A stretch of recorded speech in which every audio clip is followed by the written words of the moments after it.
Well, good afternoon, good evening, and welcome. Chris Chandler here, live from Broken Bow for this homecoming night at the Broken Bow Gymnasium. We're ready for a couple of games pairing Broken Bow against the Poteau Lady Pirates and Poteau Pirates. But first, we're going to broadcast the homecoming ceremony in its entirety and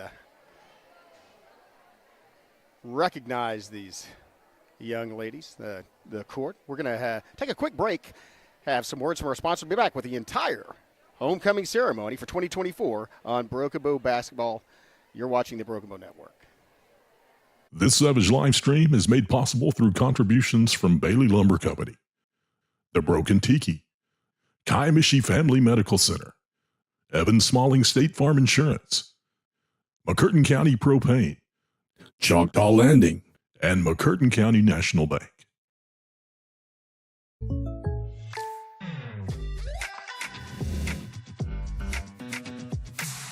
If you want the real deal, call State Farm agent Evan Smalling in Broken Bow today. Like a good neighbor, State Farm is there. Aside from offering a fun, upbeat work environment, Choctaw Landing Associates also receive great benefits. Some even receive a $1,000 signing bonus. You can check out available positions at one of our hiring events or online. Find both at careers.choctawnation.com. At McCurtain County National Bank, we are continually seeking ways to meet the changing needs of our customers. We offer a full range of services such as free checking, online and mobile banking, as well as great rates on cabin and construction loans.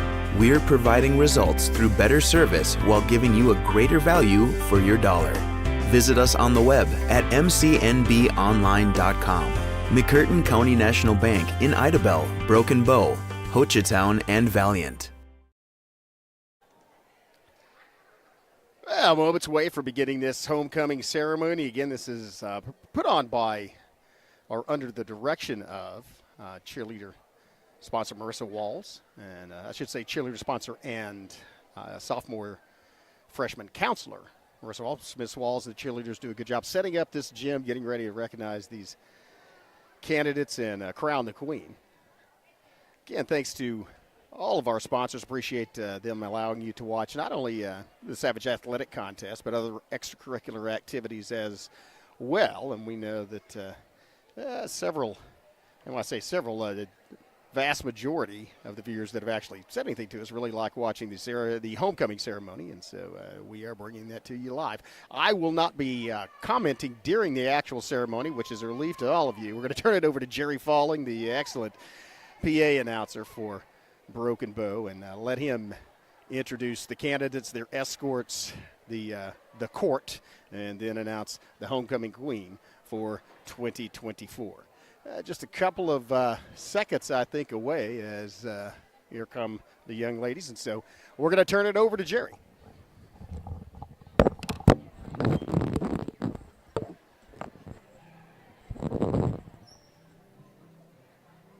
Ladies and gentlemen, welcome to the 2024 Broken Bow High School Basketball Homecoming. Our homecoming candidates and escorts tonight. For the freshman class, the candidate is Miss Genesis Smith. Her parents are Olivia Smith and Jordan Smith. After high school, Genesis plans to attend college at the University of Texas and major in education. Her escort this evening is Mr. Xavier Haywood. His parents are Kevin and Michelle Haywood. Xavier's future plans are to go to college, get a degree in business, and eventually open up his own business. Miss Olivia Smith and Mr. Xavier, or Miss Genesis Smith and Mr. Xavier Haywood.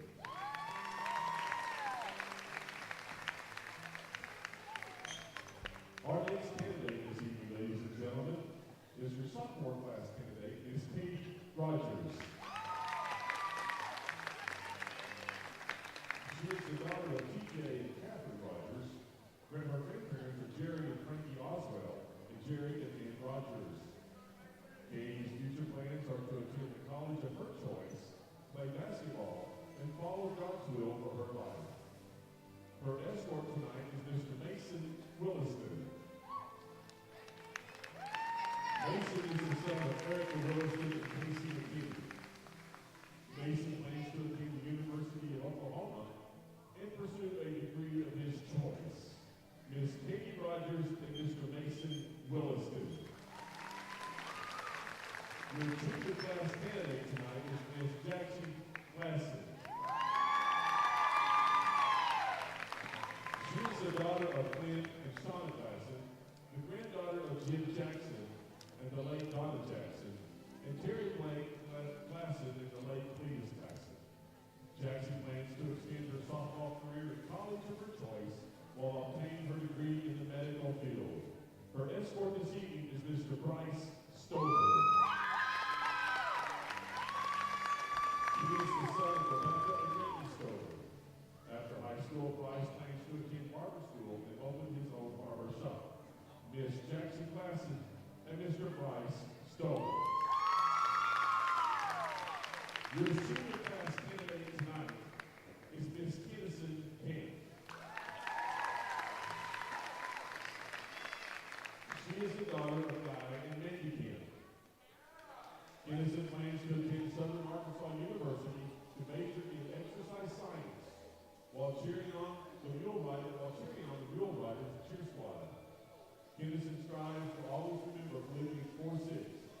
Don't worry about anything, but in everything through prayer and petition with thanksgiving, present your requests to God. Her escort tonight is Mr. Sam Hurst.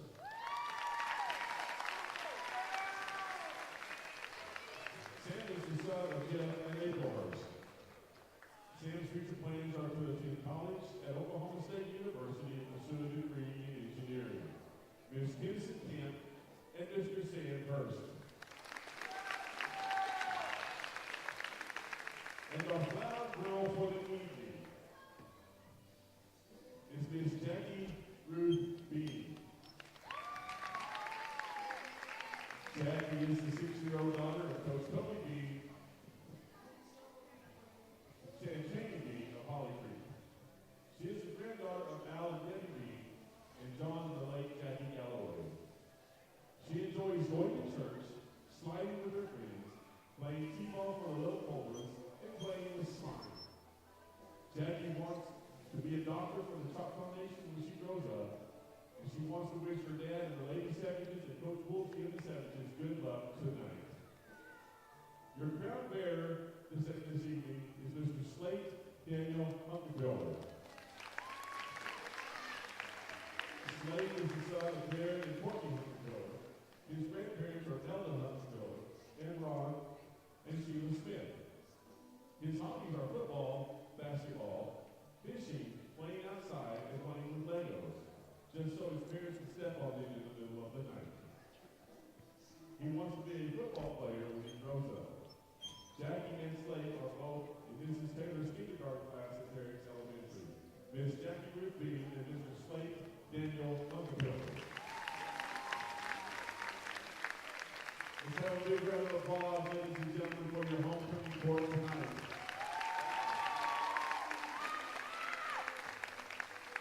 And now the moment you've all been waiting for. The Broken Bow High School 2024 basketball homecoming queen is Miss Katie Rogers.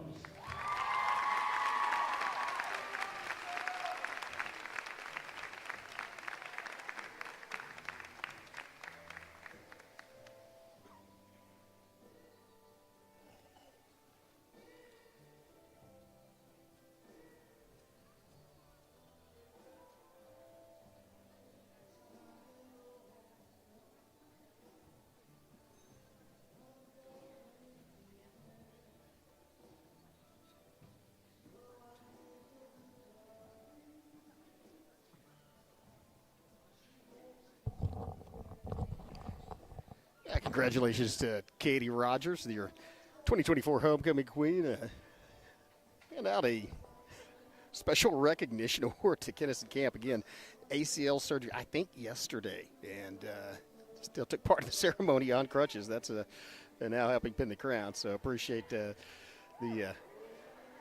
leadership and also support from Kennison to come in and walk across the court, even if she did require some crutches to do it. Also, all four members of the court are on the Savage, or Lady Savage basketball team, and so very elegant looking in the gowns tonight, and beautiful young ladies, and it's kind of maybe a contrast to what people are normally when you see them on the court, as they are sweaty faced and perhaps running up and down. You don't even get a good look at them, but we certainly are prideful of the way that these young ladies carry themselves, and just overall. Also, I believe all of them are honor students as well. So, lovely looking court, wonderful ceremony. Thanks to Mrs. Walls and the Broken Bow Savage cheerleaders, dance team out there as well, taking part. And so, once again, it is Katie Rogers who will reign over the Broken Bow basketball court for the remainder of this school year. I guess technically until next year when we have the homecoming ceremony again next year. They're going to take some photographs, and then these young ladies have to go into the locker room and change out of their formal gowns and into some basketball gears. They've got to take on Poteau. Tip off about 20 minutes away. We will have some words from our sponsors and then be back with the tip-off of tonight's varsity basketball game between the Broken Bow Lady Savages and the Poteau Lady Pirates. See ya in 15.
Well, welcome back. If you tuned in about 25 minutes ago for the homecoming ceremony, congratulations to Katie Rogers, sophomore, and now reigning Broken Bow Savage homecoming queen. Hi, Chris Chandler here, along with Carissa Dirksen, and we are about a couple of minutes away from tip-off on this homecoming night here in Broken Bow. Lady Savage is facing a Poteau team they've already met twice this season. Won in both of those games, but tonight might be different for a couple of reasons. Number one is Savage is obviously, if you watch the homecoming ceremony, without the services of senior center Kennison Camp. She is out for the season, and I believe had a knee surgery yesterday. And, of course, she is on a, I believe, cheerleading scholarship to, I think it's Southern Arkansas University, Mule Riders, and so hopefully that goes well. The prognosis is good for her, so still has the scholarship. But she will not be playing basketball for the rest of the season, obviously out tonight. Also out tonight is Aubrey Hightower. Point guard, brings the ball up for the Lady Savages, and she is out. She will be back, hopefully, just out for the concussion protocol, and so not able to play for, I believe it's 6 days. And I think it was last Thursday when that occurred. And so we're still within that period under doctor's orders. And so Lady Savage is going to be a little short-handed tonight. Also for the Lady Pirates, they do have the services of Brooklyn Garner. And Garner, number 5 on the court, going to be the fastest player on the court and the fastest player on any court. She is the, I think, returning. She's the fastest young lady in 4A anyway, the 100 and 200 meter sprint runner-up last year and favored to be the champion this year. Now for our national anthem.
Lady Savage is obviously the home team tonight as they take off their jerseys. Starting lineups, courtesy of Jerry Fowling. For the Lady Pirates first.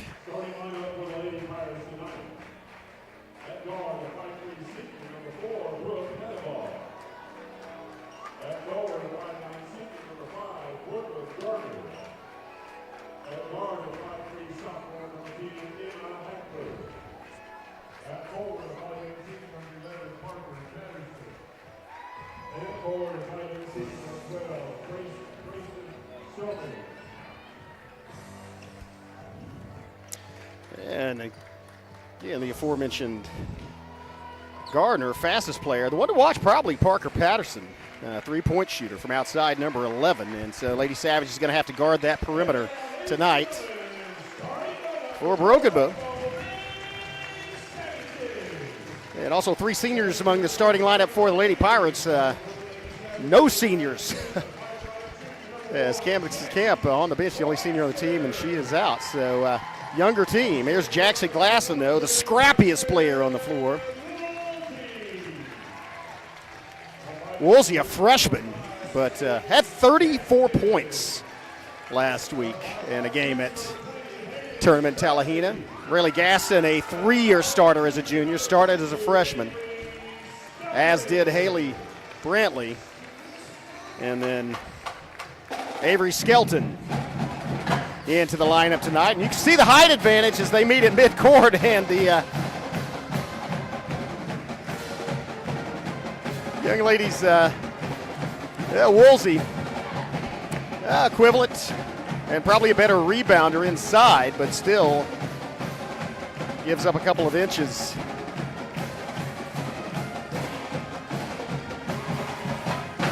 To Poteau as far as the leaping ability, because you see the young lady there at center court, Brooke and Garner.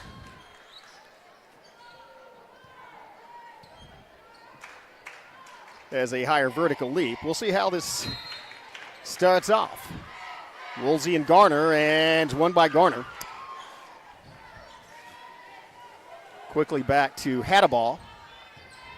And then around to Hackler for the Lady Pirates, guarded on the wing, and then back to the center, and then around the outside. They are an outstanding three-point shooting team, looking for, here's a drive, and then kick back out, trying to open a shot. Good defense, and it was a little off the mark. And that was really Gaston getting out there in the face of, I believe that was, might have been Solman that took that shot. First, and that foul is on Garner. First by anyone. And so one team foul, one on Garner, 0-0 is your score. Lady Savages with the basketball. Here comes Gaston working around to the wing. Gaston works back inside, kicks it out to the perimeter. Well guarded by the Lady Pirates. Back out to Gaston. Gaston baseline move, kicks it to Woolsey in the paint. Woolsey working against Parker and then travels. Working against Garner and then travels. And that's a matchup you're going to probably be looking at all night, is Garner and Woolsey in the paint. That one won by Garner, still 0-0. Lady Pirates have the basketball back. Out on the wing, near the top of the key, feed inside Garner, turn around and kicks it back outside and travels as she does so.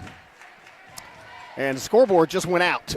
So they're probably, and that came back online. 7:31 left, first period, as they're going to check the wiring on that, because literally the entire scoreboard just went dark and then popped back on, but they want to make sure it has a connection.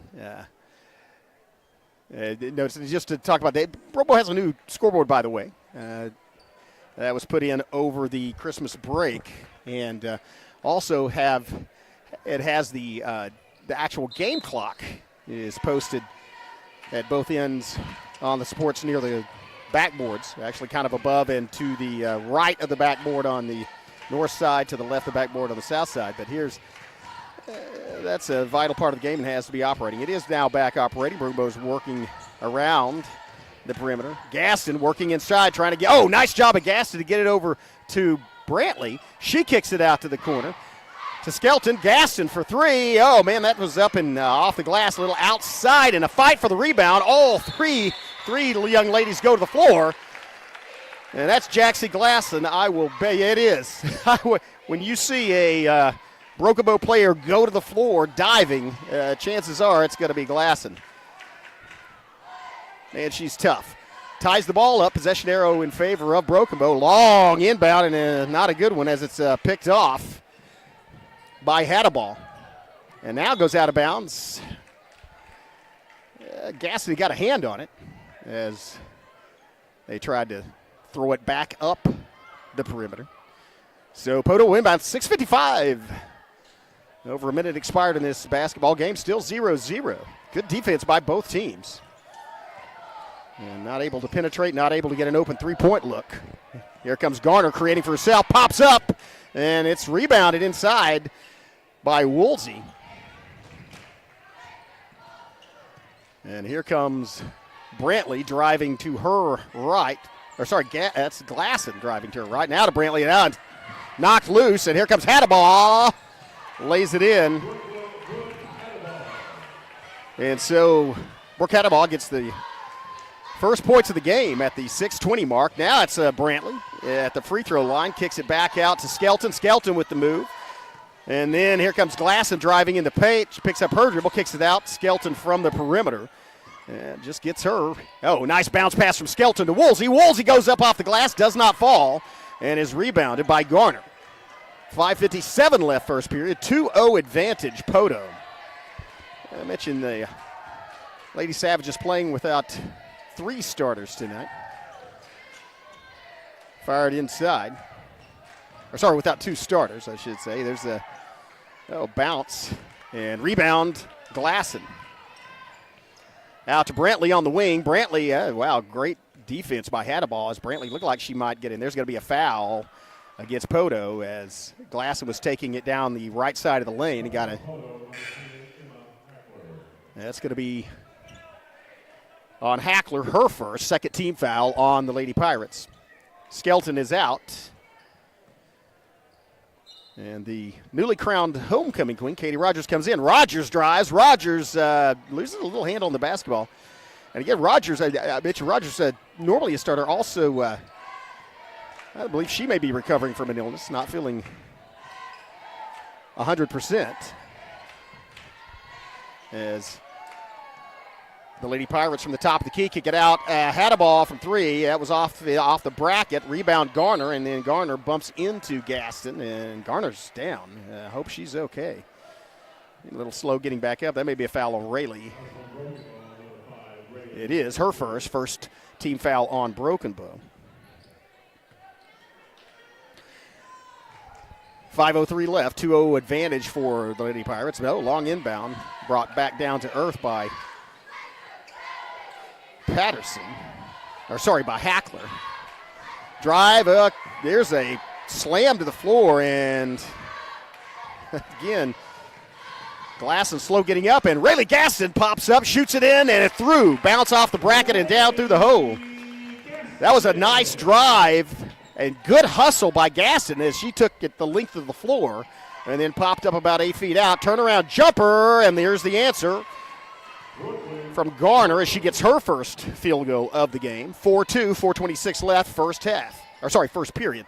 Drive, Brantley cuts it across, out to Glasson, then out to Rogers, inside to Woolsey. Woolsey gets partially stripped, and then they go for the strip, and it's on the floor. Here come the Lady Pirates. Oh, great hustle again as Glasson gets down, ties the ball up on what looked like a lay-in opportunity for Poteau, and as a result of the quickness of Jackson Glasson will be a inbound opportunity. Lady Savages get their defense set. Oh, quickly in. There's a long jumper, not long enough though, as it hits the bracket on the inside and falls over. And then Rayleigh Gaston gets the rebound and is fouled. And so that's going to be the third team foul on the Lady Pirates at the 4:03 mark. They lead 4-2. It's homecoming night here at Broken Bow. Homecoming ceremony took place pregame. And the homecoming queen is standing over there in the corner hoping for an open three-point shot here. And there she has the basketball. Here's Rogers. Picks up her dribble and gets it to Glasson. Glasson driving and picks up her dribble. Now needs a little help and gets the ball tied up. Possession arrow in favor of Broken Bow. So Poteau returns the favor as Glasson had tied it up at the other end. And now it's Broken Bow that will inbound. Rayleigh Gaston to the honors. Inbound, wow, that was a nice move, but then it was cut off by Garner. And now it's, Brantley. Poteau's playing pretty good defense, and here comes Rayleigh Gaston, and miscommunication between her and Haley Brantley, and it's thrown out of bounds. My mistake. Maybe not a miscommunication. The ball was tipped by Poteau, and so will be inbounded by Broken Bow. Brantley back to Gaston in the backcourt. Gaston brings it working against Hadaball down, and that went off of one of the Hugo players in the corner.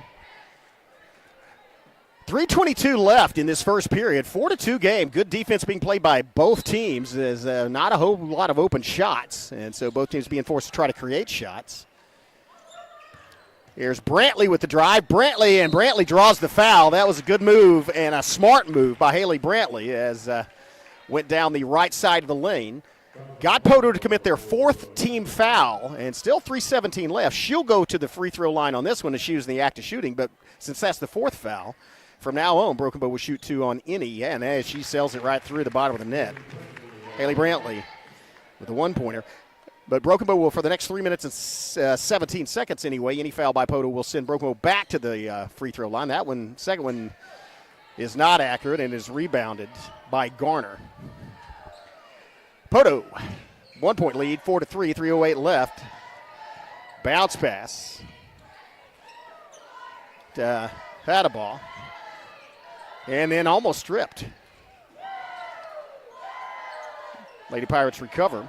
Hackler out to, I couldn't see who that was. Should have. And there's a good pass. Here comes Rogers out to the perimeter, and Glasson rotating back in, and then the ball stripped loose from Woolsey by Garner. It will be brought across by Hadaball. She kicks it out. And then crossing. Oh, there's a good look from three-point range. It bounces off the bracket. Rebound inside by Rogers. Rogers brings it up the floor. Great feed down low by Rogers as Gaston had slashed across from the outside to directly under the net. Quick hands by Poteau, got a finger on it and knocked it out of bounds. And there's Jaxie Glasson ran into somebody. Oh, nice feed. That's a design play as Rogers came rotating back around, crashing the board, and right upon receiving the inbound feed from Gaston, went straight up off the glass and in. Brookville takes their first lead of the game, 5-4. That was well executed. I'm assuming that's one they work on in practice a lot. And here's a feed down low. That was another good assist at the other end. And now it's another lead change. Third one we've had. I guess technically fourth one we've had, as it was tied at 0. So first points resulted in a lead change. 6-5 Poteau.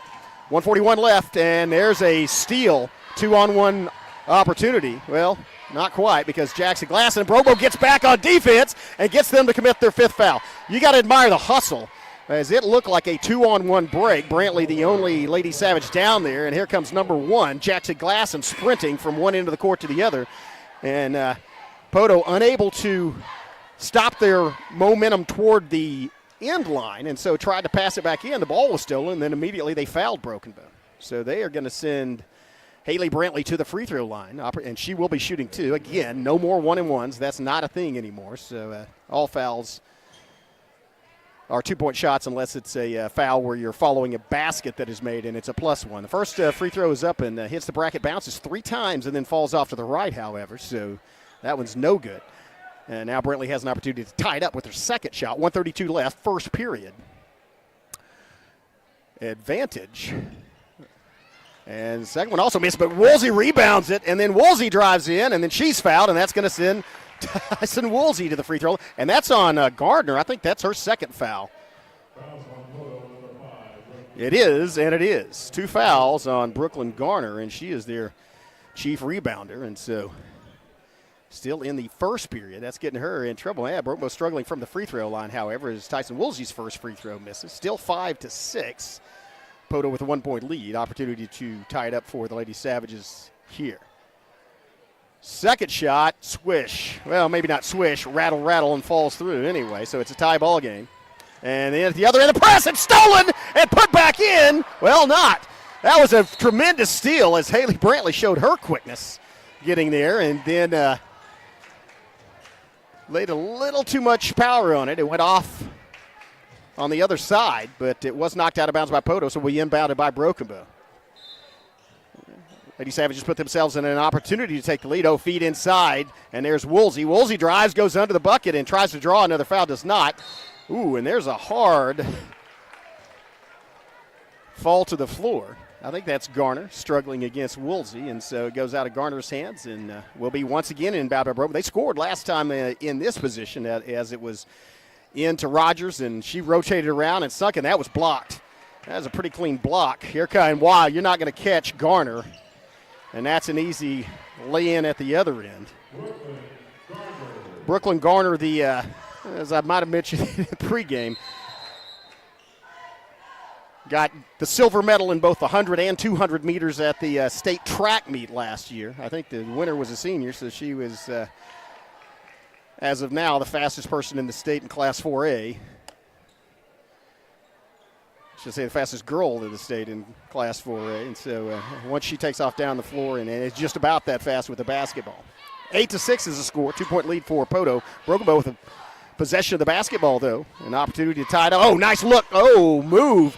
Got Poteau to commit off the dribble, and there's a rebound inside and another foul as Woolsey went up, got the ball, started to go back up and got hacked. And that's going to be the second foul on Hackler. So Hackler and Garner both with 2 fouls for the Lady Pirates. 1 minute exactly left. Poteau leads 8-6. Woolsey swish. Woolsey becomes the 4th Lady Savage to put points on the board. Brugma spreading it around. And both of those. Nice concentration for the free throw line. Tied back up at 8. Presses on, and there's an extra step. As you see, good sportsmanship as Jackson Glass and Pats Gardner on the back, but that was a 3-on-1 trap, and the Brocabo players just collapsed on Gardner when she leapt and then came back down. So now it's Rogers inbound to Brantley with 52 seconds left. Brocabo may work for the final shot of this period. If they get an opening, they'll fire it in there, but oh, there's a feed inside to Woolsey. Oh, what a great pass inside, and the Woolsey shot doesn't fall. Well, a wonderful pass as Woolsey had 2 defenders bracketing her, and Rogers threw it right in her hands, right between those 2 defenders. That was accurate. I guess had she made it, it would have been an assist, but a nice pass inbound. Here's the second time it's been intercepted on that long pass, and that's another easy lay-in. They've got to do something about that as Bryan picked it off that time. Last time it was Hadaball, but here's Brantley to Gaston. 26 seconds left. Now a 10-8 advantage for the Lady Pirates. Gaston tried to get it in. It does get it into Woolsey. Ball's knocked loose. Woolsey looking for help. Gets it to Gaston. Gaston from the three-point line. Top of the key. And Gaston drills it to give Brocabo the lead with 12 seconds left. Full court press now on. 7 seconds. 5 seconds. 4. And here's a bounce pass. Savage is going to have to shoot it. Why not? And that was a hard-fought first period. Broken Bow leads 11-10 off a Rayleigh Gaston tray with 12 seconds left of the period. We'll be back with second period action after these messages from our sponsors. You're watching Brocabo Lady Savage basketball on the Brocabo Network. As the seasons change in southeast Oklahoma and temperatures begin to drop, the demand for propane rises. McCurtain County Propane is on a mission to keep you and your family warm while helping you save money. Get on our schedule now and have one of our professional drivers fill your tank before seasonal demand drives prices higher. Give McCurtain County Propane a call today to get set up, knowing you can't control the weather, but you won't be left out in the cold. Well, welcome back. It is rocking in here. It is incredibly loud as the Savage Pride Marching Band, not just the drum corps, the entire band is in here. As our the full complement of Savage cheerleaders and the dance team, as well as the flag corps there on the upper deck, and a nice atmosphere for a homecoming night. And that was a momentous shot, literally, as that tray by Rayleigh Gaston from the top of the key at the end, or near the end of that first period, gave Brocabo the lead 11-10, their first lead of the game. They tied it up at 8, but also sent them to the bench with smiles on their faces and looking forward to this second period of basketball. Well, there was a turnover. Good defense by the Lady Savages. Looking at foul trouble. Again, at the period they erase and reset the team fouls. They do not do that for individual fouls, and for the Lady Pirates, Garner and Hackler both have 2. Here's a drive, Glass, and then Luz gets the ball stripped, and then there's a tie as Woolsey goes to the floor with, I believe, Hackler. And if you're watching, if you're a Poteau fan, I apologize. It's hard for me to see the red numbers on those black jerseys. There's not a lot of contrast. You just have white piping, and I'm not as familiar with your players. So I'm trying to call it as I see it, which is never very good, because here's a call inside of feed, and Woolsey gets fouled. That has made the difference in this Savage interior offense, as Woolsey, great rebounder, and takes space in that interior in the paint, and so she gets fouled a lot and sits to the free throw line a lot. That's the third foul. Shows that it's on Solman. That's her third. And so first free throw is good. And Woolsey, last 2 trips, 4 for 4. Extends the lead to 13-10. Oh, here's a full-court pass, and it's quickly back on defense, driving the lane, and then I believe that may be Gaston that committed the foul. And so that is going to send Patterson to the free throw line. Oh, sorry, that's on Glasson, her first, and that's good news for Broken Bow, as Gaston already had 1.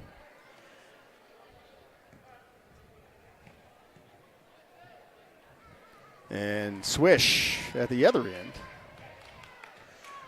Back to a 2-point game.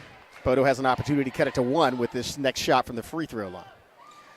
And they do. And then they call timeout. 1-point game, 13-12. Timeout on the floor. We'll take one as well. You're watching Broken Bow Lady Savage basketball on the Broken Bow Network.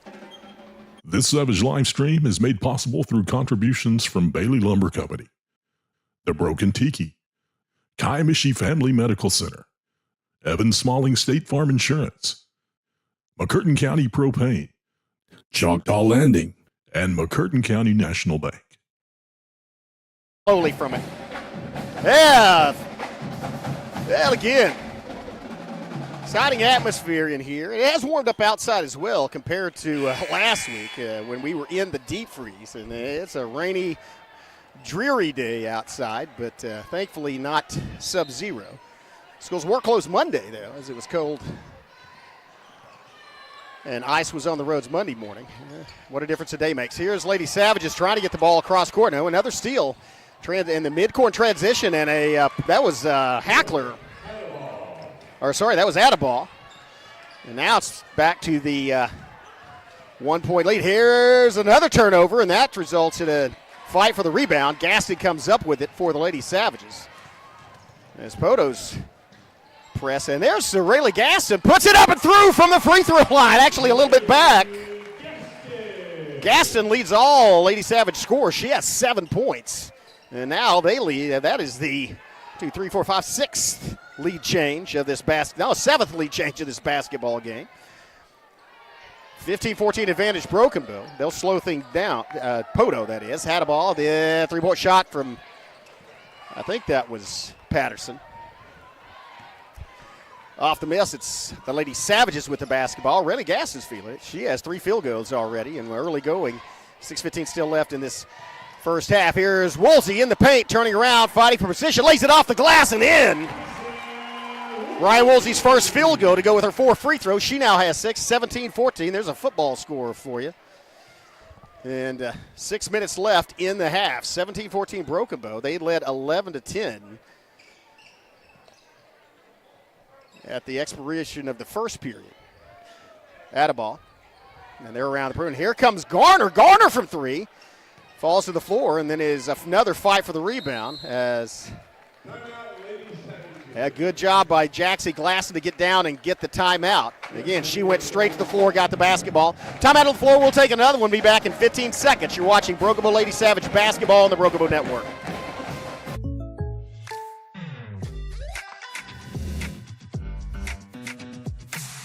If you want the real deal, call State Farm agent Evan Smalling in Broken Bow today. Like a good neighbor, State Farm is there. Yeah, there's the Broken Bow cheerleaders and Broken Bow fight song, and man, I tell you, there's a lot of excitement in here, and the Savage Pride Marching Band. I should say the award-winning Savage Pride Marching Band. Adding a lot to that environment. I don't really recall if I've seen a full band in the gymnasium before, but it has been a thing here at Broken Bow, and it really adds to it. Oh, feet inside, and that one's a little hot. Woolsey Tyson Woolsey manages to get the ball and lay it off the glass. Woolsey fighting for that basketball. And he gets another 2 points, 19-14. Woolsey now with 8 points. Gaston with 7. Lady Savages with the lead. There's an errant pass intended for Garner.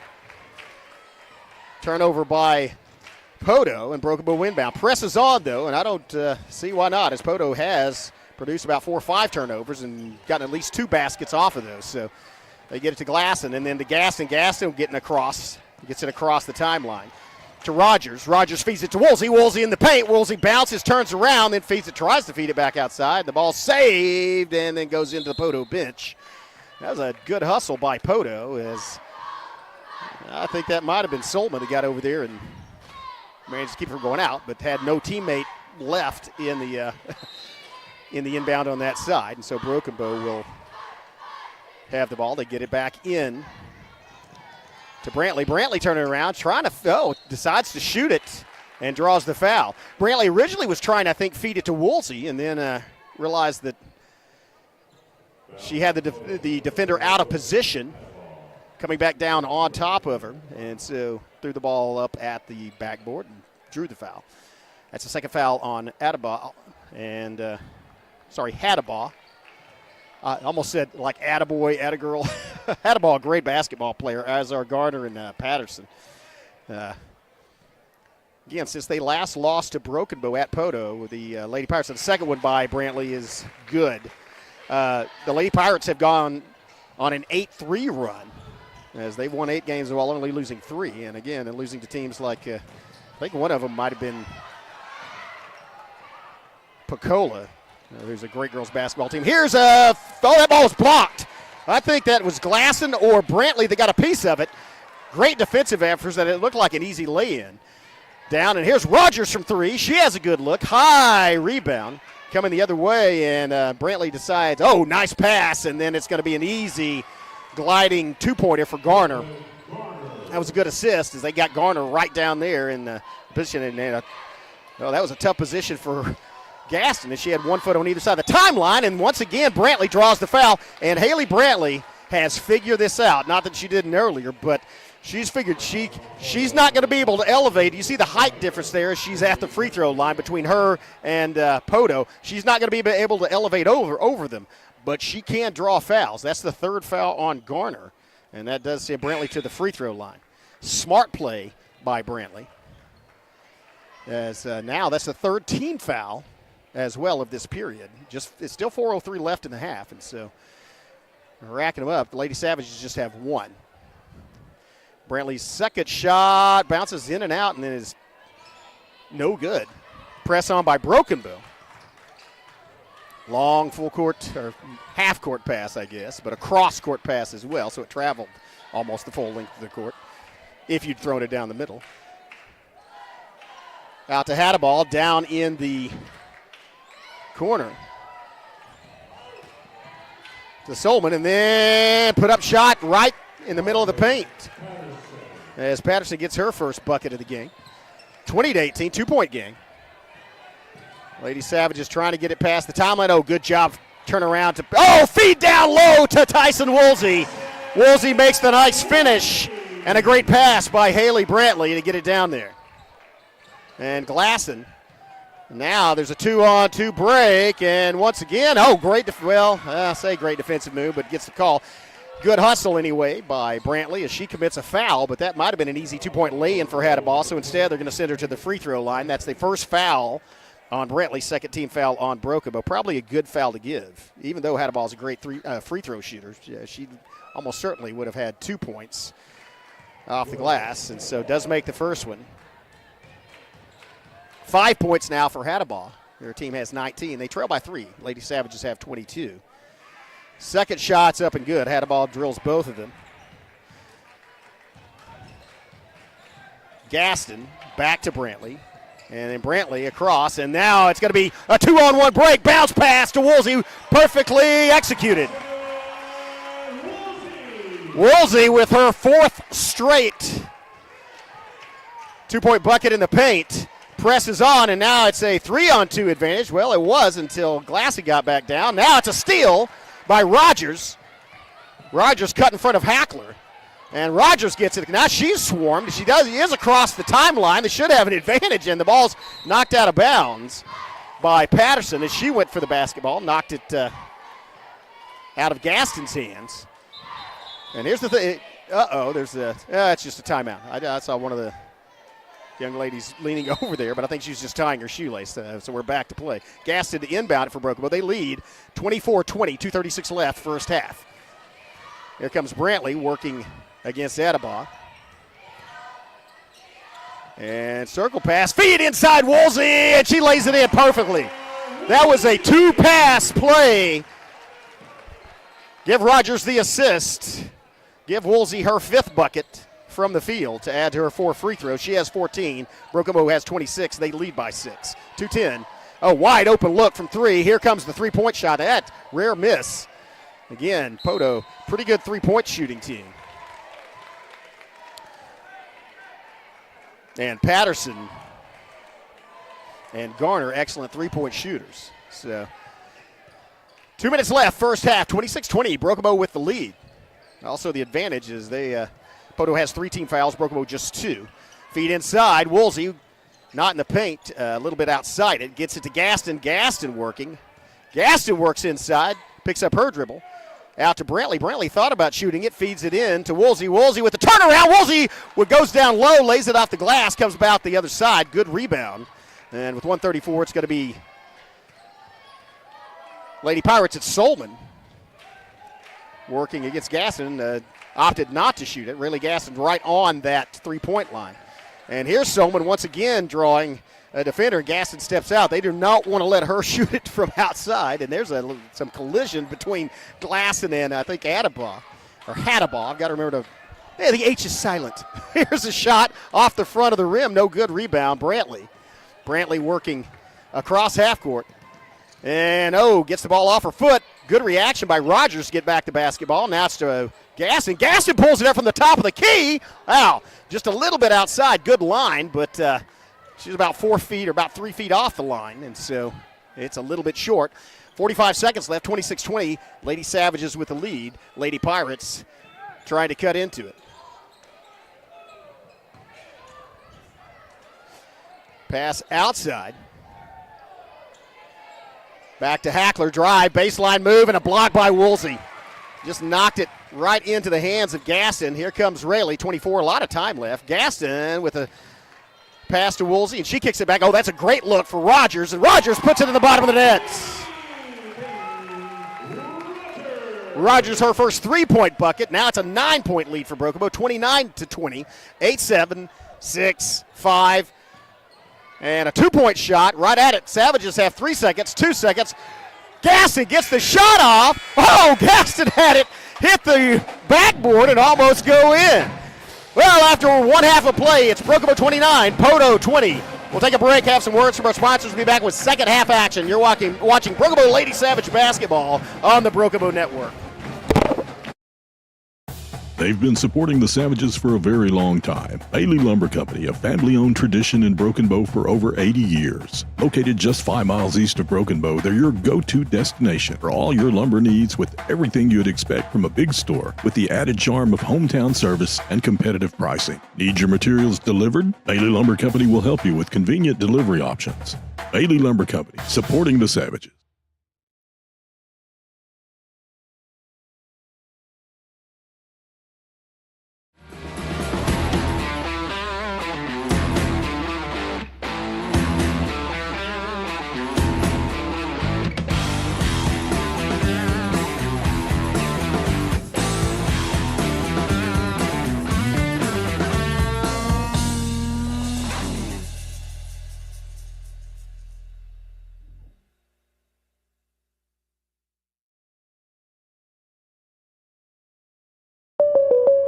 Oh no, are you okay, Mike? Yeah, got a pretty big fender bender here. Don't worry, State Farm's got you covered.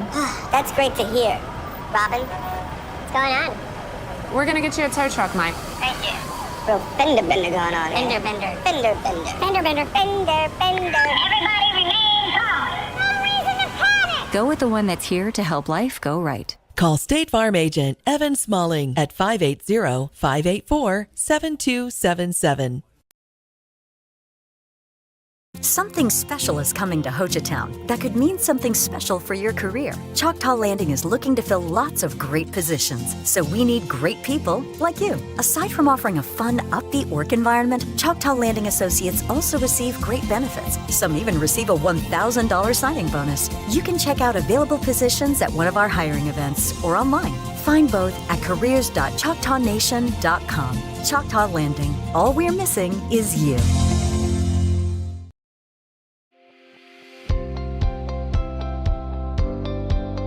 Welcome to Kiamichi Family Medical Center, where our family cares for your family. We're proud to serve our communities in Southeast Oklahoma. Our mission is to provide extraordinary care in a medically underserved area and always put the patient first. We are a nonprofit community health center which offers a sliding fee discount on our services. Our patients are also eligible for discounted prescription drugs through the 340B drug pricing program. We offer a large range of services including primary and preventative care, pediatric care, behavioral health, as well as dental care. Between our 4 sites spanning across McCurtain County and into Choctaw County, we have 11 medical providers, a licensed clinical social worker, and dental providers. Our connections across the state of Oklahoma and the tri-state area allow us to connect our patients to specialists and provide them with a high level of care. Call any of our clinics today to schedule your appointment. Kiamichi Family Medical Center, family caring for family.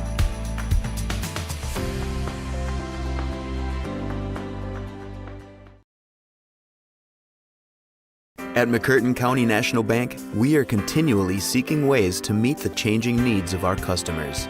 We offer a full range of services such as free checking, online and mobile banking, as well as great rates on cabin and construction loans.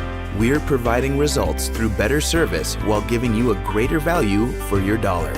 Visit us on the web at mcnbonline.com. McCurtain County National Bank in Idabel, Broken Bow, Hochatown, and Valiant. As the seasons change in Southeast Oklahoma and temperatures begin to drop, the demand for propane rises. McCurtain County Propane is on a mission to keep you and your family warm while helping you save money. Get on our schedule now and have one of our professional drivers fill your tank before seasonal demand drives prices higher. Give McCurtain County Propane a call today to get set up, knowing you can't control the weather, but you won't be left out in the cold. This Savage live stream is made possible through contributions from Bailey Lumber Company, The Broken Tiki, Kiamichi Family Medical Center, Evan Smalling State Farm Insurance, McCurtain County Propane, Choctaw Landing, and McCurtain County National Bank.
Well, the Savage Pride Marching Band rocking it. Fade to Black, classic rock tune, and Lady Savages, well, they have change. That's one of the things I've got to. Let's talk about this basketball team. I've got to hand it to them. They are a little amorphous as they are able to change their game based on the personnel they have available to them at the time. Keep in mind, Kennison Camp out for the season, and certainly hope she recovers, and she has a college scholarship, I think, in cheerleading. And so also for this game, at least, the point guard. You talk about a key player in a basketball team, it's your point guard, and Aubrey Hightower out, as she has, I think it's because of the concussion protocol from last Thursday, so cannot play again until this Thursday, and so has to stay out 6 days, 6 full days. So just different personnel in the game, and they have adjusted very well. They trailed through most of the first period. They had tied it up at 8. Obviously, it was tied at 0, but Poteau led for almost the first 7.5 minutes, and then Rayleigh Gaston drills a tray. In fact, a contested tray from the top of the key to give the Lady Savages the lead with 12 seconds left in that first period. So they led 11-10 going into the quarter break. And then in the second period, it was just the dominance of Tyson Woolsey in the paint. And the rest of the team did a good job feeding it into her. But she has 15 points in the first half. And 5 from the free throw line with 5 field goals. And those 5 field goals were, on almost every one of those, you could give another player an assist.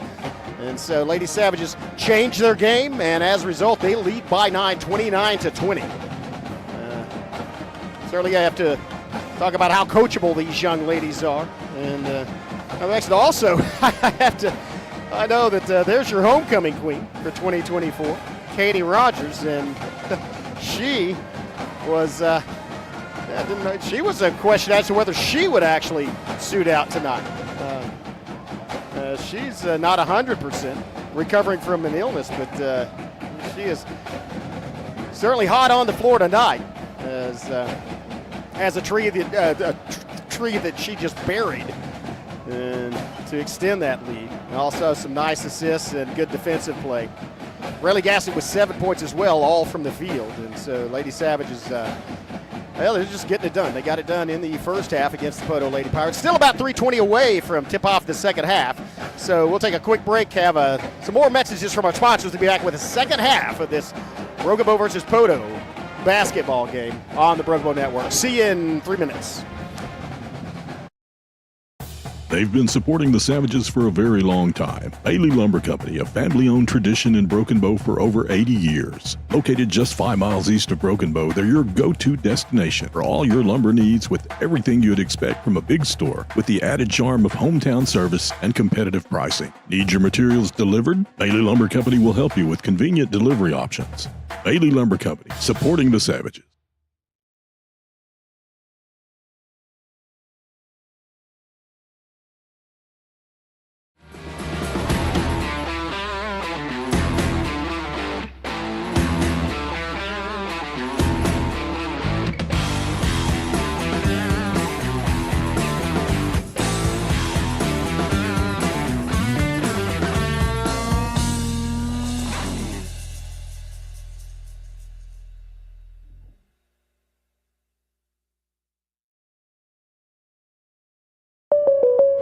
Oh no, are you okay, Mike? Yeah, got a pretty big fender bender here. Don't worry, State Farm's got you covered. That's great to hear. Robin, what's going on? We're gonna get you a tow truck, Mike. Thank you. Real fender bender going on. Fender bender. Fender bender. Fender bender. Fender bender. Everybody remain calm. No reason to panic. Go with the one that's here to help life go right. Call State Farm agent Evan Smalling at 580-584-7277. Something special is coming to Hochatown that could mean something special for your career. Choctaw Landing is looking to fill lots of great positions, so we need great people like you. Aside from offering a fun, upbeat work environment, Choctaw Landing Associates also receive great benefits. Some even receive a $1,000 signing bonus. You can check out available positions at one of our hiring events or online. Find both at careers.choctawnation.com. Choctaw Landing. All we're missing is you.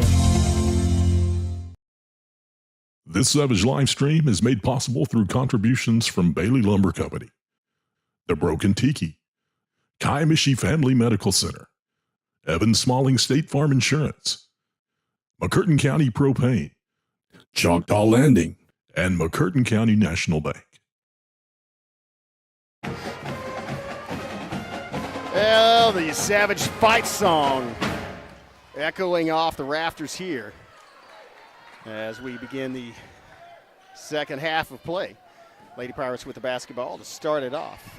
They pass outside, and again, a great three-point shooting team. Lady Savages haven't given them a lot of opportunities. Bounce pass inside, turnaround jumper, and foul on the rebound. And there goes, guess who? Jackson Glass once again, man, to the floor. I admire the way she plays. Probably the toughest player on the floor right now. And about half the time, literally on the floor. Here, full press on as it's to Gaston to Glasson, and then a little bit of trouble to Gaston in the backcourt. And that's going to be a timeout call as Lady Savages not able to get it up near the half-court line. They're going to talk things over. Timeout on the floor. We'll take one as well. Have a 15-second break, and then we'll be back. You're watching Broken Bow Savage basketball on the Broken Bow Network.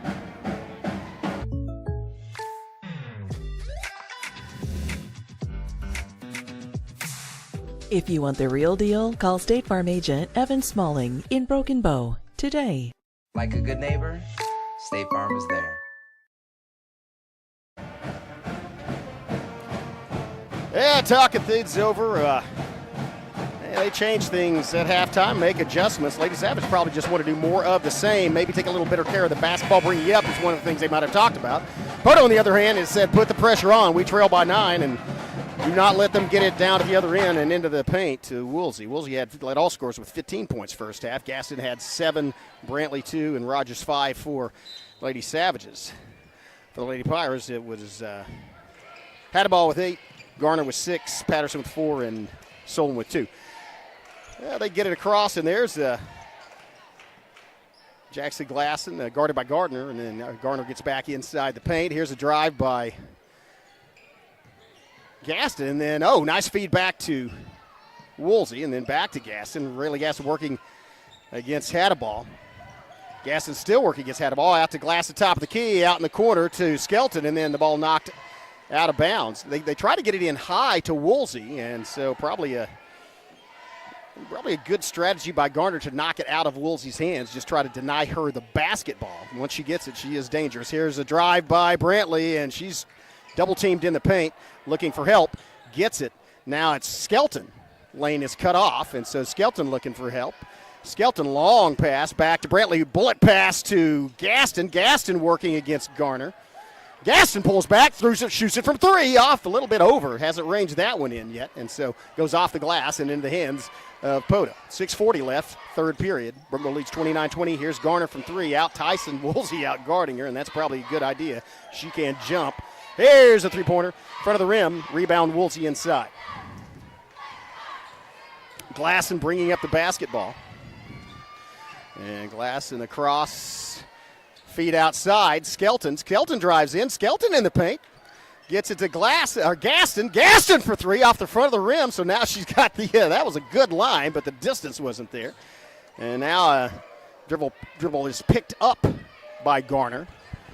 And Hadaball kicks it out in the corner. Solman, and there's a fadeaway jumper, and not nearly enough. Wow. That's going to be Brantley driving coast to coast, and then kicks it back outside. Three-pointer on the way from outside, hits the rim, and good look. It was not uncontested, but it was a decent look from outside. I think that was Skelton with the shot. Here comes Hackler, kicked it over to Hadaball. Hadaball shots off, and neither team has found the range yet. Already 2.5 minutes into this with no score. Here's Gaston for 3, still trying to gauge that. And so 5:25 left, third period. Same score as the half, 29-20. Broken Bow with the advantage. And one of the things that you don't want to see is this Lady Pirate team heat up from outside the perimeter, as they are great shots. Here's a shot on the way. That one rolls off the rim, off the bracket, off the glass, and in the hands of Tyson Woolsey. 5 minutes left. Still 29-20. Glasson trying to get her team an open opportunity so they can break the ice on the second half scoring. Turnaround, Woolsey in the paint, and that's 2. And that's the first time Woolsey gets the ball down in the paint, and she turns around and scores. And that's a high percentage shot for Broken Bow. That's what they're going to be looking for. Give the assist there to Glass. I believe that was Glasson that threw it into her. 31-20, 11-point lead. First double-digit lead of this game. And now you're going to see some perimeter play. Oh, a throw inside. A wise job to tip it out by Garner. Here's a three-point shot way off. Oh, put back. And the foul. That was a big rebound and put back inside. As I think that's I cannot see those numbers. Well, now, again, the ponytail covers the numbers, and they're small, and they're not a lot of contrast. But I'm sure Jerry will apprise us. I think that's Hackler that made the shot and is now at the free throw line. And she sinks it. So back to an 8-point game as Rogers brings it across the timeline off the pass from Brantley. Out, there's a quick pass, great pass inside from Glasson to Woolsey, and an easy 2.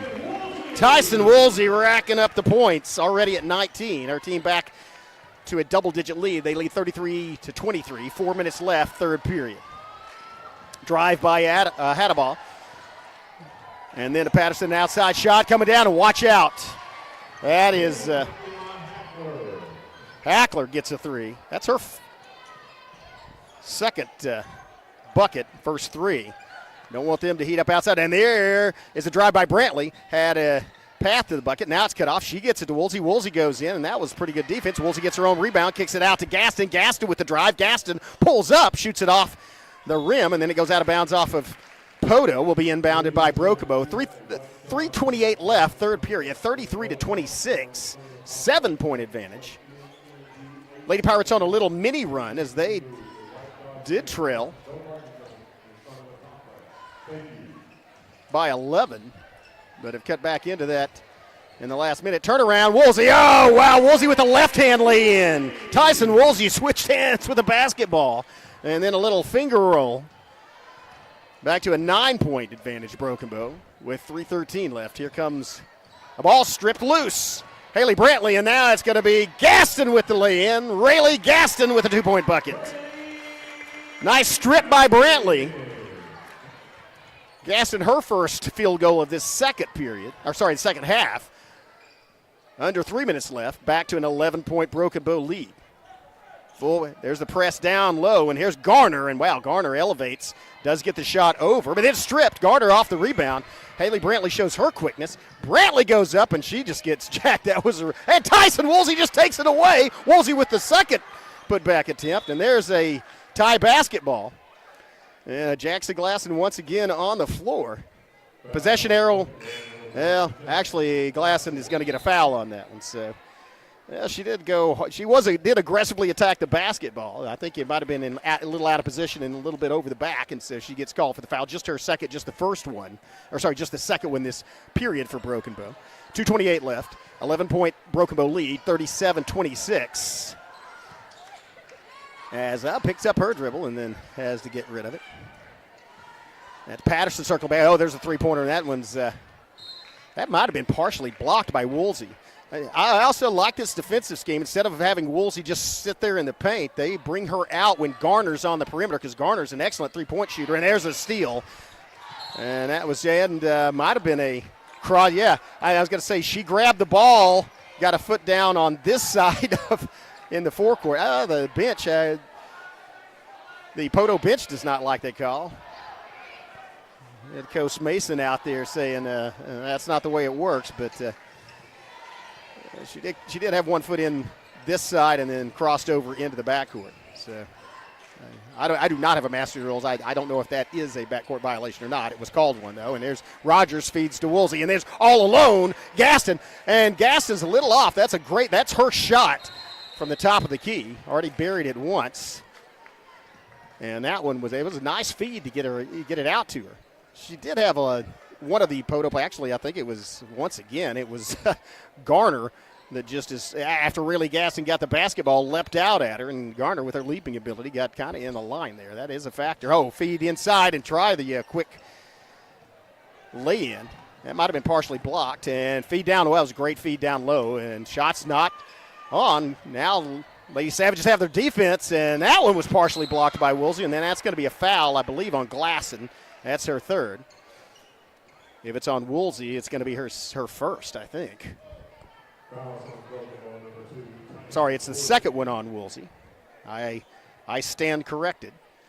That's a third team foul on Brokovo. 1:32 left. Man, Poteau, a good free-throw shooting team.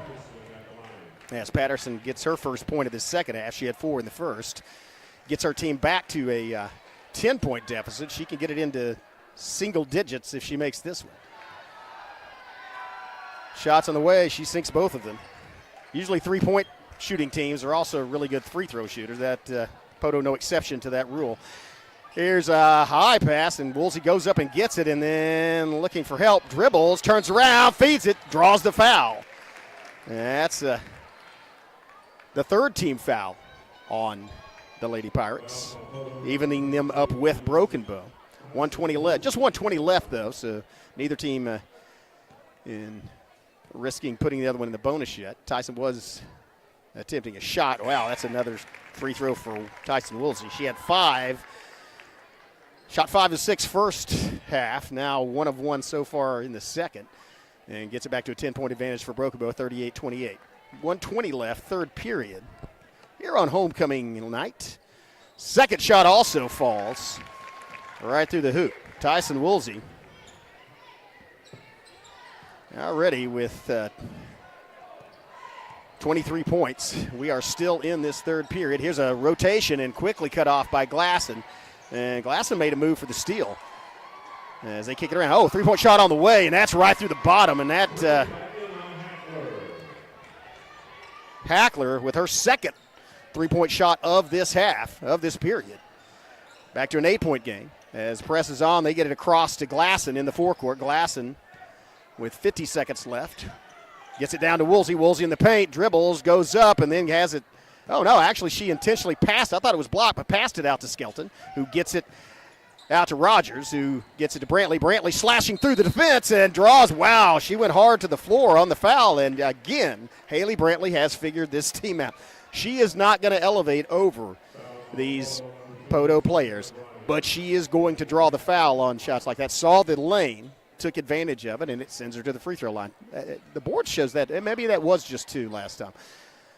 Just shows it's the third, and the first free throw bounces around, hits the glass, hits the rim, and then falls no good.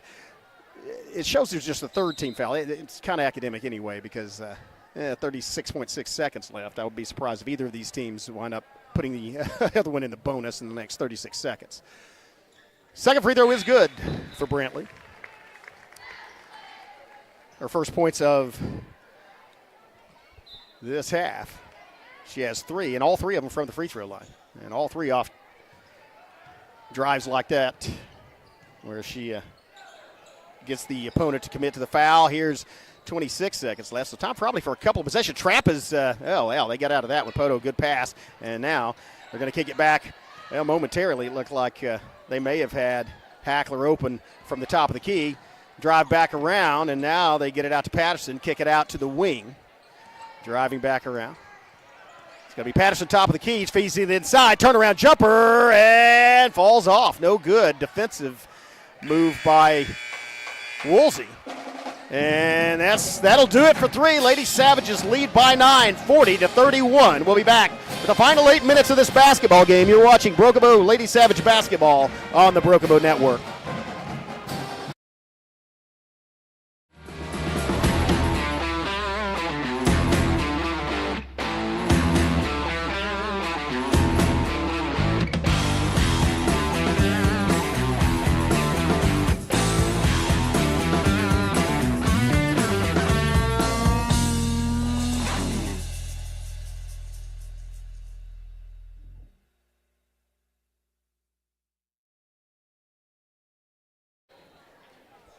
Welcome back. Lady Savages have, they've led at all of the breaks, albeit just by 1 at the end of the first period, 11-10.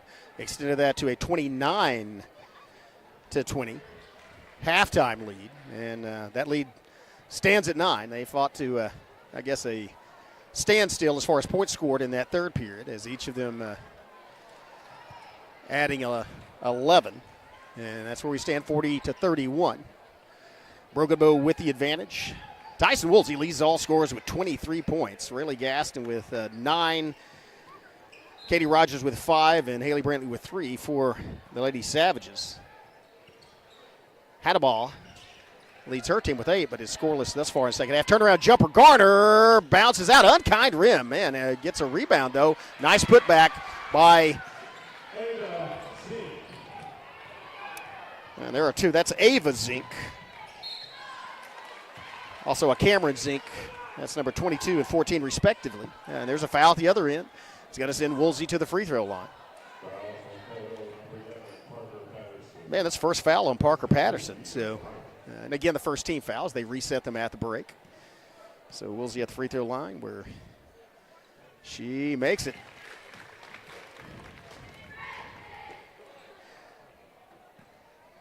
Eight of 9 from the charity stripe thus far for Woolsey. Make it 9 of 10. 90% free throw shooting. She has 25 points. Still 7:36 left in the game. Broken Bow leads by 9. Here's a three-pointer from outside. Wow. And that, now with the press, looking for a turnover, as it's going to be Brantley. Oh, nice job getting across into the forecourt by Haley Brantley. Then she feeds Woolsey. Woolsey has room to turn around and draw the foul once again. That is the Lady Savages game plan. That was a great recognition because Haley Brantley, and recognition on her part, she brought it across, was right in front of the bench. It might have been Coach Toby Bean saying, take it down to the corner, forcing the defenders to cover her in the corner, not leave her alone. And that leaves Woolsey one-on-one as she makes her 10th free throw. That forces them to cover Woolsey one-on-one in the paint. And then she fed Woolsey, and it was not a bucket, but did draw the foul. 2 team fouls on the Lady Pirates as Hackler, 3 threes. Here's a 3 from the outside and a rebound inside by Woolsey. Just under 7 minutes left to play. 7-point game, 43-36, and a drive and a foul. And that's going to be the 3rd team foul on the Lady Pirates, as it looked like Brantley had a lane going down the baseline. That's just the 2nd foul on Bryan. 3rd team foul, as I mentioned. And so Broken Bow will inbound to Brantley. To Woolsey. Woolsey looking for a path to the bucket, lays it in, stretches her arm, gets outside her reach, and is rebounded by Poteau. 7-point game. The Lady Pirates looking to cut it to 4. Well, as they drive inside, kick it back out. Oh, wow, that's a through from front of the bench. It might have been a little bit too much distance. A putback, though, a putback effort inside. As Patterson gets her first field goal. And this is a 5-point game. Timeout on the floor, 6:29 left. Broken Bow 43, Poteau 38. We'll be back after 15 seconds. See you then. Aside from offering a fun, upbeat work environment, Choctaw Landing Associates also receive great benefits. Some even receive a $1,000 signing bonus. You can check out available positions at one of our hiring events or online. Find both at careers.choctawnation.com. Well, that's a pretty well executed possessions at the offensive end by the Lady Pirates, as they have managed to score and actually get some rebounds inside and a couple of putback attempts. And so maybe that's what the Lady Savages were talking over. Press somewhat effective. Bromo's done a fair job of breaking it, especially considering that their starting point guard is out and did not suit out. Hightower not even on the bench, or at least not wearing a uniform, as has to stick to the protocol. And so that's who brings the basketball up for Broken Bow. And so Lady Savage is looking, again, that's a do not turn the ball over, make every possession count. Oh, there's an open look for Rogers from the corner. Long rebound, and it's Glasson. Glasson pulls it down, and they will set up another possession. Here's Gaston from the top of the key. That was contested, and she had Garner out there. I don't know if she altered her shot or not, but it did fall no good. 5:46, 5-point game. Opportunity for Poteau to make it a one-possession game as they look for a 2-point shot, and that was blocked. That was a block by Katie, and there's a stumble as there's a tie ball following that. And Rayleigh Gaston, again, wearing that knee brace on the left knee. Certainly she's a little bit hobbled coming up. Certainly hope she's okay. And I think she was trying to pivot as she came across half court. Broken does have the basketball, and so they will inbound it. And it's Brantley working against Zink and then kicks it out to Gaston, who gets it in to Woolsey. Woolsey shot out, lay in, and just a little bit off. Rolls off the front. And now, still a 5-point game. 5:10 left and ticking. Drive outside, a leaner from Poteau, falls and rolls in. Patterson makes it a 3-point game, one-possession game. And here comes Gaston, and that was a quick cutoff. And she passes, throws it out, and then the shot's 3-pointers off the mark. Here come the Lady Pirates on the break, and that's going to be a foul before the shot, so that will be inbounded. First foul of this period. That's Brantley's second. 4:48 left, 43-40, 3-point game. Pirates with the possession of the basketball and the possession arrow in their favor. We'll take a quick break, have a word from our sponsor. We'll be right back. You're watching Broken Bow Lady Savage basketball on the Broken Bow Network.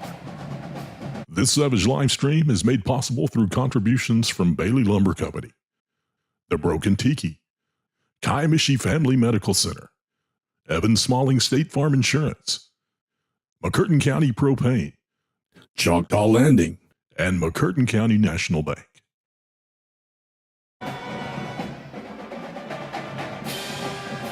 Welcome back. Yeah, we've got a close basketball game on our hands. Keep in mind, these teams have met 2 times already this season. Of course, the first game was the first game. It was back in November. First game of the season for either team, and you really don't know what you're doing. You really haven't developed things. Maybe Poteau did. Poteau has 3 returning starters, seniors, 3 seniors on the floor, and that can make a difference. But Broken Bow won both those contests, first in November, the second one on December 16th. That was a much closer game, however. This is the third one. And if you were drawing it up and talking about factors, well, Broken Bow without their point guard, without their the center that started those other 2 games, and also maybe with a couple of players playing not 100%. Here's a 3-pointer on the way, and that's going to go right in the hands of Rayleigh Gaston. Good defenses. It was Jackson Glasson out there right in the face of the shooter, and now it's a Garner shuffling sideways, and Gaston going to have to get rid of that. I tell you, Rayleigh Gaston also, well, she's been on the podium at the state track meet herself, but not in the 100-meter or 200 sprint. She came down and she's used to running people, and Garner was step for step with her, and maybe caught up a little coming down that side. Here's Gaston rotating around, and Gaston in the paint pops up and then gets fouled by Garner. And so that's going to be Rayleigh Gaston at the free throw line. That's going to be Garner's 4th foul. And so Garner in a little bit of foul trouble. That's also the 4th team foul. That is crucial. There's still 4:24 left in this basketball. Oh, man, pinballs around, rattles out, and then spit out. Gaston's first free throw no good. But those 4 fouls compared to Broken Bow's 1, every time they foul Broken Bow from now on, it's going to send the Lady Savages to the free throw line. Second shot from Gaston, well, also in kind, and that goes off the fingertips of, I believe, Poteau. Yeah, Garner fighting for the rebound against Woolsey and reached out and knocked it out. So Broken Bow gets possession of the basketball, 4:22 left, 3-point lead. And basically one foul, consider them in the bonus. The next foul they will be. Here's a drive and, turnaround jumper inside. And maybe a little surprise and just taken away on the rebound by Brantley. Quick hands by Haley Brantley. Possession arrow is in favor of Poteau, but that is going to change that possession arrow. That was some quickness by Haley Brantley to get the ball back. And so here come the Lady Pirates looking for an opportunity to tie this up. Lady Savages looking to deny that opportunity. Here's Garner facing Woolsey, top of the key, and gets, nice feed outside. Ball's off target, tipped out of bounds, and is going to go off of Zink will be Lady Savage basketball. Pressure is on, but keep in mind, every foul sends Broken to the free throw line. Also Garner, nice pass from Gaston down to Glasson. Glasson goes and lays it off the glass and in. That's a key bucket, as with that press down there, Riley Gaston recognized Jackson Glasson down across the other side of the court. Got it down there, and Lady Savages had a 2-on-1 advantage. Gaston did the rest, and here's a Zink with a two-pointer, her second bucket. Quickly, and there's a collision on the side. Yeah, Coach Mason signaling over there, but the ref going, nope, this way. Worth a try. Possession arrow is in favor of Broken Bow at this point. 3:19 left. Lady Savages a one-possession lead, 45-42, but they do have the basketball and the possession on their side. Haley Brantley working and gets it to Gaston. Long shot, and there's Brantley with position. Kicks it, tips it to Woolsey. Woolsey going up, and I think that was Zeke or, oh man, that was a hard hit on the floor, and that's going to be Poteau get called for the elbow, as even they're going to have to check out, or maybe not. Jackson Glasson, toughest player on the floor, and I could hear that. And the refs are going to look at her and make sure that she's okay and not bleeding or concussed. But that's going to send her. That's going to be the 5th team foul. That's going to be the 3rd one on Zink, Ava Zink, just to clarify, and that's going to send Jackson Glasson to the free throw line. Yeah, tough player. Good job getting in there, scrapping for that rebound. And so, a little pressure on Jackson Glasson with 3:01 left. Her team leads by 3. And she doesn't make the first one off the front of the rim. Still, and again, it's hard to tell. She's so tough. It looks like she might be a little slower in her movement. She may still be hurting from that. And second one, she sinks. So that's a huge one. That makes it a 2-possession game. Not quite at that conversation yet. Jackson Glasson with the last 3 points for Broken Bow. They lead by 4, 46-41. And there's that's going to be a foul called on Rogers. Looked like she definitely had a piece of the ball, but may have had a piece of the arm as well. So she's going to get, that was in the act of shooting, or was it? I don't know. Well, that's just the 2nd team foul, and that's the first one on Katie Rogers. So looking to inbound, they do feed it into Garner. Kicks it quickly out to Adabal. Garner for 3, excellent 3-point shooter, and she drills it. And that's why they leave Garner in with 4 fouls, is she is the one that can shoot, one of the ones that can shoot from outside the perimeter. Now a 1-point ball game. Lady Savages need to score on this possession, as it's a 46-45 basketball game with 2:27 left. Feed inside, and that's Glasson. Wow, she takes another shot from Garner. I think she might have been fouled by Zink prior to that, and that may be the one they called, but that's going to send her back to the free throw line. Oh, man, she's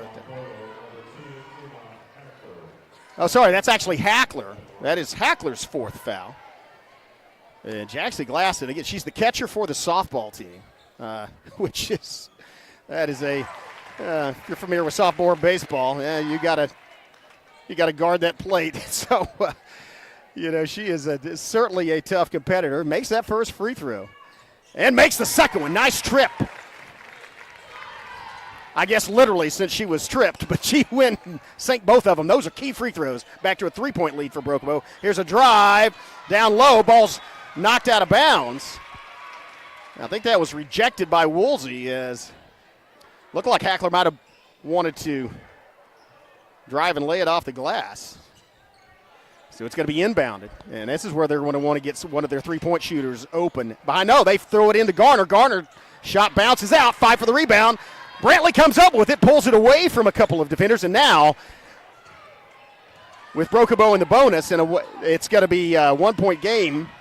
And so Poteau's pulling away, and there's a reach in, almost gets the basketball, and that's going to be a foul. And if so, that's going to be Brumble gets timeout called. That may be a good thing, because if Garner fouls on that one, that's her 5th, and she's out of the game. 1:56 left, 3-point advantage. Broken Bow has the basketball. We'll be back after this word from our sponsor. You're watching Broken Bow Lady Savage basketball on the Broken Bow Network.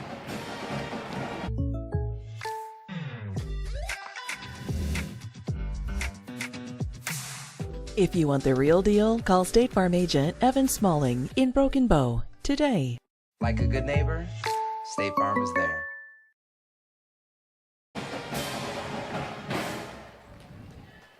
Well, welcome back. Lady Savages huddled up there off the timeout. And I tell you, you have some stars, I don't know, emerging in this basketball game. It's kind of the usual suspects. But Tyson Woolsey has done a fantastic job, just a freshman, and coming in for the injured Kennison Camp, and has had some dominant performances as she put up 32 points last week in one game, scored 60 in a tournament, not in one game, but a total of 60. That's averaging 20 points, and again, just a freshman. And tonight, man, Jackson Glasson getting the start for the Hightower sitting down. Jackson Glasson is, her toughness has shown through for the Lady Savages as she has managed to steal the ball, tie it up, gone to the floor, hit the free throws, and there's some pushing. And that's Brantley, and there's a wise decision as it looked open, but it was not. As Gaston goes to the floor, and is that a tie ball or is that a foul? If that's a foul on Garner, she's out. I think it is. That is going to be the fifth foul on Brooklyn Garner, and so she will take a seat. And that's a big loss for the Pirates. That sends Gaston to the line to shoot two and get it to a two-possession basketball game. Still a lot of time, 1:47 left when you're talking about how many possessions, but the loss of Garner means they do not have their premier rebounder inside. Gaston, wow, that was a smooth-looking free throw. Rayleigh Gaston now in double figures with 10. And also has given the Lady Savages a two-possession. She sinks both of them. Still a two-possession lead, but they lead by 5, 1:45 left. And it's going to be three-point shooting time for the Lady Pirates. Looking for an open one, and you see how Broken Bow guards that perimeter. As Gaston's not going to give. Gaston got a hand on the ball, and oh, man, that would be a foul committed by Gaston. That will send them to the free throw line. That's just the second foul on Rayleigh. Or actually, that will not send them to the free throw. I'm sorry. That's just the third-team foul on Broken Bow. And so Poteau will have to inbound it. And now the clock's starting to become an enemy. 90 seconds left. And ticking. Drive. And they throw it out, and you see Broken Bow, a tip inside, and it goes off the hands of Zink and out of bounds. Key turnover as Broken Bow now have the basketball, and so Poteau has I think they have no option but to go into the press as they have to have the basketball back. Lady Savages need to get it across the timeline without turning over. That's their mission. And again, they get into Glasson, bounce pass to Gaston. Gaston working at the half court. And, gets it to Glasson, and they've accomplished that part. A minute and 15 left. They lead by 5. And now here's Glasson that sees an opportunity, goes and lays it off the glass and in. Jackson Glasson coming up huge in this final period. 2 field goals, 2 two-point field goals and 3 free throws. Lady Savages, here's a three-point shot from way downtown, big rebound inside. And Rayleigh Gaston gets to it. She has 1 foot on either side of the line and gets across. Good move, heads-up play by Rayleigh Gaston. Bounces it off an opponent and out of bounds. Man, she is smart. I tell you, she is both smart and basketball smart. Great effort by Rayleigh Gaston. 43.4 seconds left. 7-point advantage for Broken Bow. And Woolsey now with the basketball, hands it back to Gaston. Gaston has a clear path, and then the ball gets knocked. Or actually, she gets fouled, and that's going to send Rayleigh Gaston to the free throw line. That's the 4th foul on Zink, Ava Zink. I should clarify. That was huge. That bucket and recognition by Jackson Glasson last time to go and get the 2 points. And now Rayleigh Gaston, 3 of 3 on her last 3 trips. Or not 3 trips, on her last 3 shots from the free throw line. She now has 12 points. It's now an 8-point game. 3-possession game. She can extend it to 9. She does. Nice job, Rayleigh. That might have iced it away. 3-possession game, 38 seconds left. This is a team that can get a 3-point right off the bat. Here's backs off, and they shoot it, and right to the bottom of that. That's what I'm talking about, as that was Hadaball, and they are an excellent 3-point shooting team. That possession took about 8 seconds, and now they've cut it to a 6-point game. We're going to stay right here. Timeout on the floor. Talk things over on what these respective teams are trying to do. Broken Bow, good news for them. Obviously, the lead, the 6-point lead. Also, they are in the bonus. Every foul by Poteau will send them to the free throw line. Possession arrow also in Broken Bow's favor. That's a big one. And it's such an advantage at this point because in the bonus, that means that with the press in the backcourt, Poteau, if they have to foul Broken Bow, well, they're going to send them an opportunity to get points. It does stop the clock, but they're not going to force Broken Bow to inbound from back in the backcourt. And so just get an inbound pass and get it across the timeline is about half the job for Broken Bow. The other bad news for the Lady Pirates is that even Zink, who has committed the last couple of fouls, has 4 fouls, so she'll foul out. They already have Garner on the bench. Emma Hackler also, and Emma Hackler, one of their best three-point shooters, already has 3 in the game, or maybe 4. That might have been her 4th one. But she has 4 fouls, so not a lot of options on who you want to commit that foul should Broken Bow get the inbound and get it past the timeline. And there's the double team. Oh, nice job getting it out to, and a great job getting it all the way across into the corner. That was excellent work by both Haley Brantley and Katie Rogers to get it out of the backcourt and into the forecourt, force Poteau to commit that foul. 24.4 seconds left, a 6-point lead, and they're going to have Rayleigh Gaston at the free throw line. Yeah, that's the way they drew it up. That's what they were talking about. Oh, Rayleigh with another one. Man, she is 5 in a row from the free throw line. That is crucial. And that has not been the best part of the Broken Bow Lady Savages game this season, is shooting from the free throw line. But, man, Rayleigh Gaston coming up big tonight, makes another one. 6 of 6 from the line when it matters. 8-point lead, and that might have done it. You can expect the Lady Pirates to get down, shoot a 3. But now, with an 8-point difference, it's still a 3-possession game, and time's going to be ticking off quickly as they feed it out. Here's the shot on the way, and that's going to be rebounded by Broken Bow, Haley Brantley, and that's going to do it. She'll, maybe she'll get fouled. Maybe she won't. Needs to just throw the ball, and that's what she does to Gaston. Gaston with the lay-in at the buzzer. Oh, great, fantastic game by the Lady Savages here on homecoming night, playing with out a couple of starters, not all 100%, but 100% effort on their part, and they win big. 10-point victory, 58-48.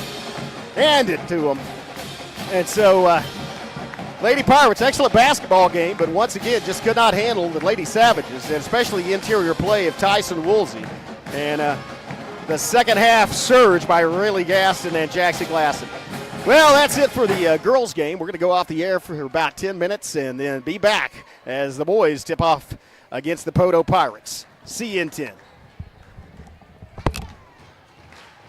This Savage live stream is made possible through contributions from Bailey Lumber Company, The Broken Tiki, Kaimishi Family Medical Center, Evan Smalling State Farm Insurance, McCurtain County Propane, Choctaw Landing, and McCurtain County National Bank. At McCurtain County National Bank, we are continually seeking ways to meet the changing needs of our customers. We offer a full range of services such as free checking, online and mobile banking, as well as great rates on cabin and construction loans. We're providing results through better service while giving you a greater value for your dollar.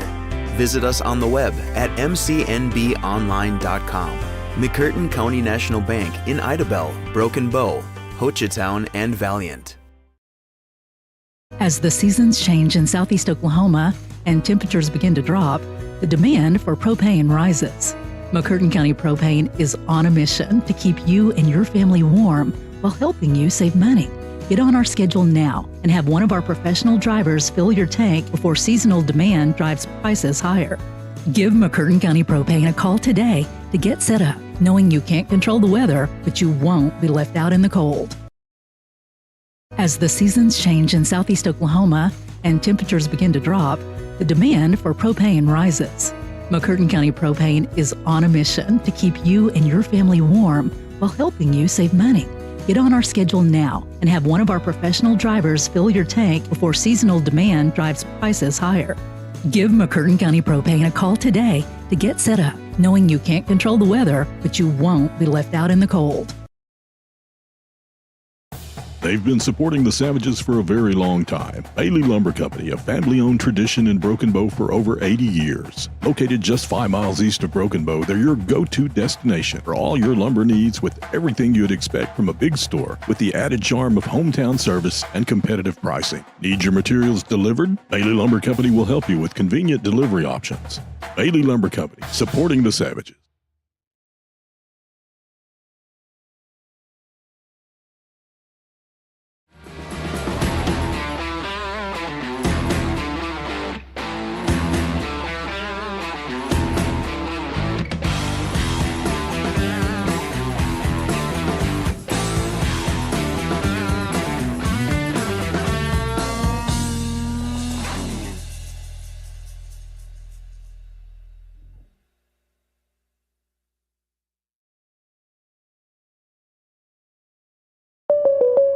Oh no, are you okay, Mike? Yeah, got a pretty big fender bender here. Don't worry, State Farm's got you covered. That's great to hear. Robin, what's going on? We're gonna get you a tow truck, Mike. Thank you. Real fender bender going on here. Fender bender. Fender bender. Fender bender. Fender bender. Everybody remain calm. No reason to panic. Go with the one that's here to help life go right. Call State Farm agent Evan Smalling at 580-584-7277. Something special is coming to Hochatown that could mean something special for your career. Choctaw Landing is looking to fill lots of great positions, so we need great people like you. Aside from offering a fun, upbeat work environment, Choctaw Landing Associates also receive great benefits. Some even receive a $1,000 signing bonus. You can check out available positions at one of our hiring events or online. Find both at careers.choctawnation.com. Choctaw Landing. All we're missing is you.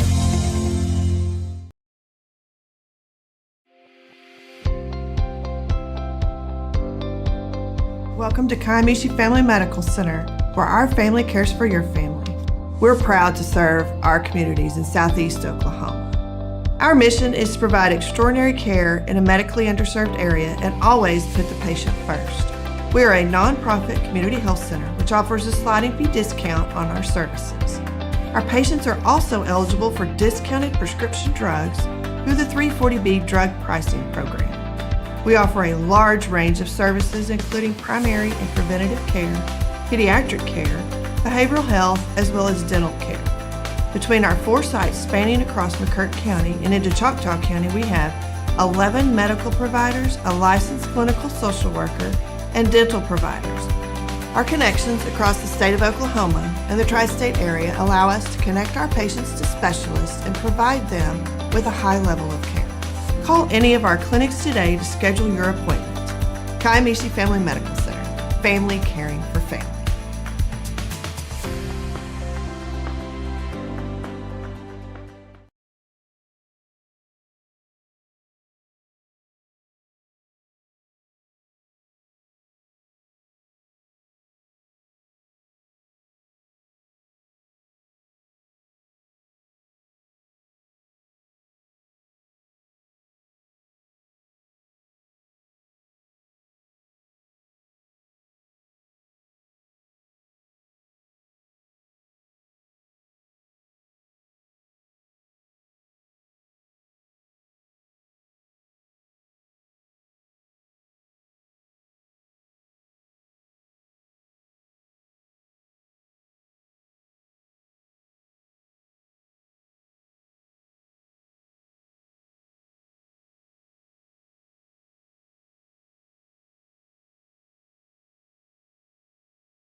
Welcome back, or welcome if you just watch a thrilling 58-48 victory for the Lady Savages over Poteau Lady Pirates. And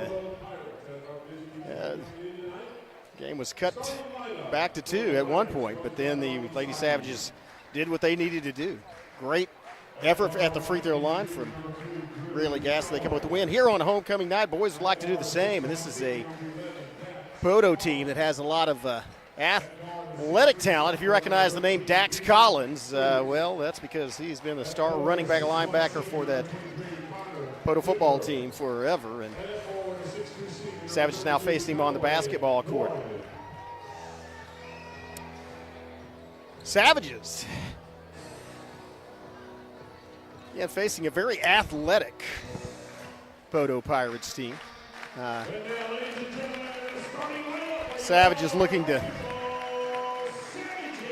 shoot accurately and play good defense and not give a lot of turnovers. Of course, Savages without a senior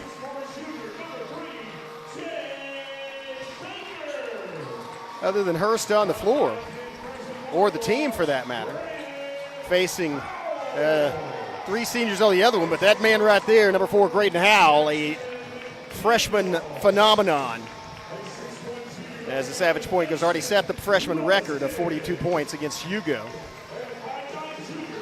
McDaniel, also an underclassman, and actually not a senior on the floor. As Sam Hurst, of course, the great leader, great honor student, going to be an honor graduate from Broken Bow, high school Heisman winner, and probably the first sub off the bench quickly. But Savages facing this 3 seniors in the starting lineup, do not have one on the floor, so the experience advantage definitely goes with Poteau. But the Savages have Graydon Howell, Tinahero, McDaniel,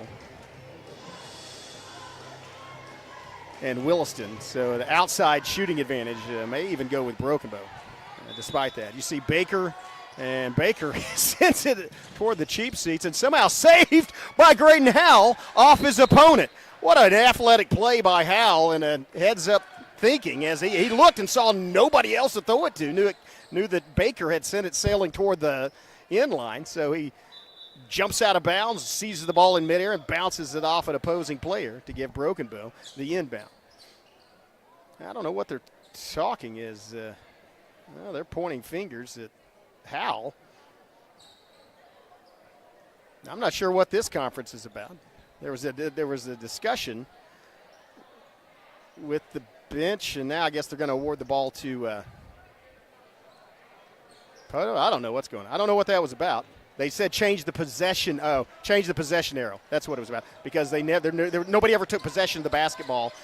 And once it went off, it was broken. There's a steal. That was a telegraph. That's Collins. Collins going to go coast to coast and lay it in. Sorry. Yeah, for 2 points. And that's something Savage is going to have to be conscious, very conscientious of where they throw their passes. As out to Howell, and Howell tries to get it down the baseline. That gets cut off. He finds, Tinahero open from three-point arc, and then Tinahero buries it. 3 points, 3-2 lead for Broken Bow off the Tinahero tray. Here comes Collins in the paint, lays it up, and finger roll. Or sorry, that was actually Whitworth with the 2-point finger roll. Already 3 lead changes. We're not a minute into the game yet. Here's Williston. Bounce pass intended for McDaniel. A miscommunication right as McDaniel started circling back around to try to give some help. That's exactly when Williston released the basketball. So backcourt violation goes out of bounds, and I guess it's not a backcourt violation. It went out of bounds, and so will be Pirates basketball. They lead by 1, 4-3 here in the early going. 6:52 left first period. Collins across to Warren. And now 3-pointer on the way from Stone, and he nails it.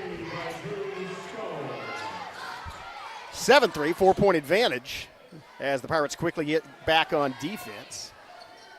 I don't know if you'll see the Pirates pressing Broken Bow much. Here's a pass outside. McDaniel in the corner, he's double teamed, gets it to Tinahero. Tenejero, the lone scorer so far for Broken Bow, with a trade to start things off. Here's out to Williston and then at the perimeter, back to Tenejero, open from the three-point arc. Tenejero's rebound taken by Collins, and then stolen away by Graydon Howell. His fall-away shot, no good. The follow-up by McDaniel in the bucket. That was three great things back after back. It was the rebound stripped by Howell, and then the follow-through, and there's an answer at the other end as Stoops shoots for three. I'm going to say Stoops, I know. I'm an Oklahoma fan, and I probably can't help it, but that is Houston Stoops. Here's a Graydon Howell in the paint. Oh, wow, he somehow managed to get it out to Tenejero from three. A minute and a half into this, or 2.5 minutes into this basketball game, and there's a foul called at the other end. And it is raining three-pointers. Already 4 made three-pointers, 2 apiece by these respective teams. 2-point lead as Baker gets the first foul of the game. But 10-8, and Stroop's first shot goes off the front of the rim, no good. Lights out shooting from behind the perimeter thus far. Stroop's second shot falls true. He now has 4 points. His team leads by 3, 11-8, 5.5 minutes left, first period. Here comes Tenejero and the feed in. Tenejero a little lazy on the pass, threw it away, and then stripped. Once again, Graydon Howell with the strip, one-on-one, and Graydon Howell to the bucket. Howell with his second steal of the game, this one resulting in a 2-point lay-in, 1-point game. 11-10. Advantage Poteau. There's a drive inside. Collins kicks it back out, and there's a 3-point shot from Stoops. Bounces out. Rebound, Williston to Howell. Howell down to McDaniel. McDaniel, a good look from the corner, and that's his spot. Rebound inside and a putback by Baker. Great teamwork as 4 different Savages have put points on the board. And now the Savages lead 12-11. That's the 4th lead change of this 5th lead change of this basketball game. Kicked out, 3-pointer on the way, Stoops, and this one goes right through the bottom of the net.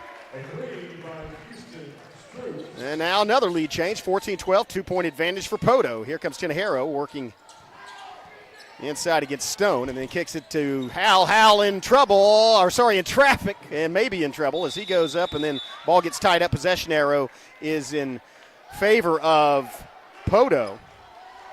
And so they will inbound. Savages are going into the press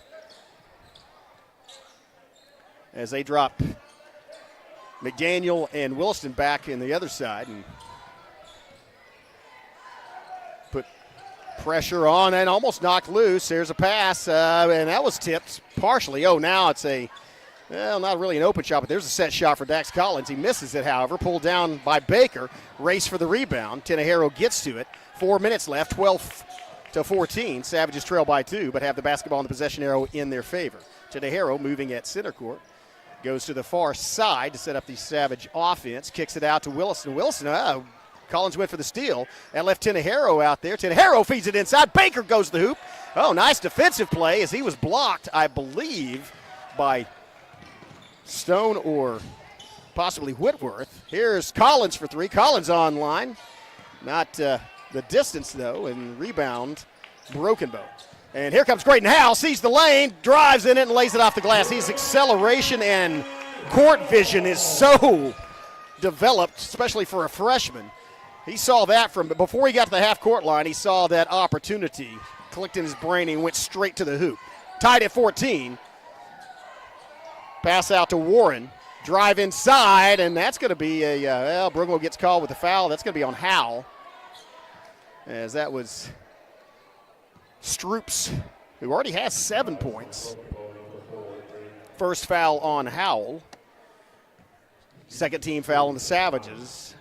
The Pirates have 0 fouls. 3:03 left first period. Stoops at the free throw line trying to break the tie. The first free throw, no good. Bounces off the front of the rim. Second one to follow, and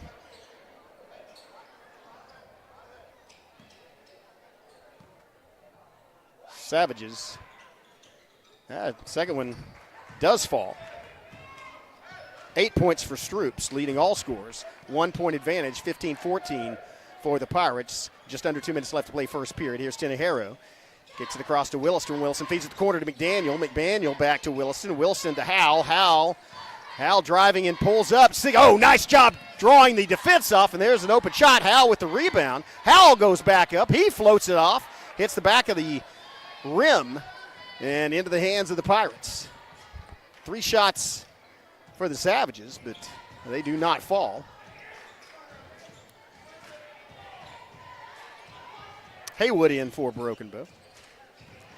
And they tried to make a move inside. Now there's a baseline there. Bounces it back across, though. Good reaction by the Savage defense. There's Stone for 3. That's going to be way off. Hits the front of the rim barely, and then bounces off the floor into the hands of Graydon Howell. Howell brings it up with a chance for Broken Bow to retake the lead.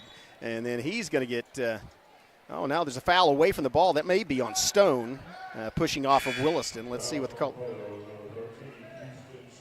Oh, that's on Stroops, his first team foul for the Pirates. 2:08 left, 15-14 advantage Poteau. Savages with the basketball and the possession era. Looking at the inbound, long inbound, and it's to McDaniel at the perimeter. Has a man in his face. Oh, nice open look from the corner. Shot is on the way, no good. Huge rebound. And a drive inside, laid off, and does not fall for Tenejero. Savages quickly get back as Haywood with a big rebound there. But unable to convert it into points. Still a 1-point game. Wow, that was from Whitworth, taking it from about 5-6 feet past the line. Huge 3, and now it's a 4-point advantage for Poteau off the Whitworth tray. Tenejero feeds it in. Now Graydon Howell takes 2 steps, and enough English on it to make it roll in. That is Howell's 3rd field goal. He has 6 points. Broken Bow has 16. They trail by 2. 1:20 left. Here's top of the key. Yeah, looked like a good look, but McDaniel in the face, and then there's the scoop, but not the score. Almost a tie ball as 2 players go to the floor. 3, and then it's off the hands of Howell as Poteau tried to throw it back in. Looked like that was Waddell diving after the basketball. And so we'll be inbounded by the Pirates. 1:10 left, first period, 2-point advantage, 18-16 for Poteau. Nobody really in foul trouble. 2 team fouls for Broken Bow, 1 for the Pirates. And clean but high-scoring game thus far. Both these teams very good shooting, even though they're both playing good defense. There was a mistake by Poteau as they threw the ball, tried to feed it inside in traffic, and either a miscommunication or just a bad pass goes out of bounds. It will be inbounded by Hurst, who's now in the basketball game for the Savages, to Howell. Howell met at half court by 2 defenders. Howell to Hurst in the corner. The far corner, I should say. Now it's Hurst to McDaniel. McDaniel bringing it out. Kicks it, looked like he might thought a corner. Now Howell, top of the key. Howell driving in traffic. Howell goes up, and somehow he floats in the paint, and he posts up against a guy that's a foot taller than he is and sinks it. Tie ball game once again. Graydon Howell with 8 points. And it's knotted at 18. 25 seconds left in this first period. Move outside, and that's a walk travel as it looked like Waddell thought it was trying to draw Broken Bow off on defense. He did not draw the extra defender, so tried to change the passing target in mid-stride and unable to do it. Took that second step. Travel call, Broken Bow basketball. Now it's the Savages with 15 seconds left. And that feed, a give and go from Howell. Howell, the fadeaway jumper, and it winds up in the basket. How does he do it? Graydon Howell, 10 points. Savages now lead 2018. 3 seconds, 2 seconds, a buzzer beater. And it beats the buzzer but does not fall. And that's going to do it after 1 period of play. Broken Bow 20, Poteau 18. We'll take a break, have a word from our sponsor, be back with Savage Basketball on the Broken Bow Network. Oh, no. Are you okay, Mike? Yeah, got a pretty big fender bender here. Don't worry. State Farm's got you covered. That's great to hear. Robin, what's going on? We're going to get you a tow truck, Mike. Thank you. Real fender bender going on. Fender bender. Fender bender. Fender bender. Fender bender. Everybody remain calm. No reason to panic. Go with the one that's here to help life go right. Call State Farm agent Evan Smalling at 580-584-7277. Savage is talking about, man, a exciting game, very close game. As that we had 7-8 different score changes during that first period, or lead changes, I should say. Obviously, more than that in score changes. But Savages lead 20-18. Graydon Howell with 10, Tenejero with 6, all from outside the perimeter. Baker adds 2, and McDaniel another 2, and Brokobo leads 20-18. For the Pirates, it's Stroups having a big game. He has 8 points so far. No 2-point field goals, 2 trays and 2 free throws. Whitworth with 5 and Stone with 3. Dax Collins with 2. I was going to say, that just adds up to 16. Dax Collins also with a 2-pointer. In fact, I think he might have started off the scoring. Savages will inbound to start this second period as they get it in the backcourt to Tenejero. And he's working just into the forecourt to McDaniel, out to Tenejero. They've got a body on Graydon Howell. He's circulating back and forth through the paint. Now it's Tenejero brings it up to the perimeter, gets it to Howell right near the top of the key. Howell goes to the far side to McDaniel. And then McDaniel back to Tenejero. Tenejero drew a defender, drew Stroups. It looked like he might have thought about shooting that from the top of the key. Again, he had 2 trays in the first period. And that's Howell. Back to McDaniel. Oh, good look for McDaniel. McDaniel shot a little off the mark. Baker fighting for the rebound, but it's pulled down inside by Poteau. Pirate basketball. That was Warren. Big guy with the rebound for the Pirates. Now working outside to Whitworth. To Stroups. Stroups shot off the mark, way off the mark. And now, nice pass to McDaniel down low. A full court pass. McDaniel adds 2. Savages lead by 4. That was a great pass to find McDaniel, and a good decision by McDaniel. Probably a design play to go streaking toward the bucket. Here's a fadeaway jumper, no good. Another rebound by the big man, though, inside as he just muscles his way. And they're going to have to come up with an answer for Warren. He literally knocked 2 Savage defenders out of the paint and went up to get that rebound and put it back. That's going to be something they're going to have to contend with. Here's a look outside. Kicked it back to around the horn, and here's a 3-pointer from the bottom of the net. Graydon Howell now with 13. Savages lead by 5. That was great passing as it was from Williston to Tenejero and Tenejero to Howell. Tenejero, I think, gets an assist on that as it was to an open Graydon Howell. 25-20, Savages lead, 6:02 left in the half. Triple teamed inside, pops up, and that was a float. That was a nice floater. As that was Whitworth. They had to go up over 3 Savages. Again, a big height advantage for the Pirates. And so, cross-court pass to McDaniel, and he draws 2 defenders back to Tenejero. 3-point lead for Broken Bow. They get it down in the corner and then fire it back to Tenejero. And then to McDaniel. McDaniel, bounce pass from McDaniel to Baker. And Baker's, Baker goes up strong and lays it off. Fight for the rebound. Goes off the fingertips of Baker and out of bounds will be Poteau basketball. That's a pretty good feed from, I think, McDaniel inside of Baker, where he was double-teamed. And then once he went up, he was triple-teamed. Unable to get the rebound, but he was fighting for it. 3-point game, Savages with the lead, 5:24 left, first half. Clean period thus far, no fouls by either team in this second period. And really only 3, 2 for Broken Bow, 1 for Poteau in the first. Just good basketball. Outside to Warren as they will work it around the horn and try to get it to one of the 3-point shooters on the perimeter. And now it's Whitworth to Stone. Stone working and stripped. Taken away by Tenejero. A 3-on-2 break. Now Tenejero draws defenders. And the putback. Great second effort and follow through by Brannon. Brannon followed it. Savages did a bum rush, and Brannon's 2-pointer gives the Savages a 5-point lead. That was a great strip as Tenejero saw the opportunity, knocked the ball loose, and got the steal. Then Brandon with that was a wide open look for Stone, and he buries it. Stone saw that, pulled up, and shot it right through the bottom of the net. Timeout on the floor. We'll take one as well. 4:26 left in the first half. Savages 27, Poteau 25. See you in 15. Aside from offering a fun, upbeat work environment, Choctaw Landing Associates also receive great benefits. Some even receive a $1,000 signing bonus. You can check out available positions at one of our hiring events or online. Find both at careers.choctawnation.com. Welcome back. Well, it is a 2-point advantage Broken Bow.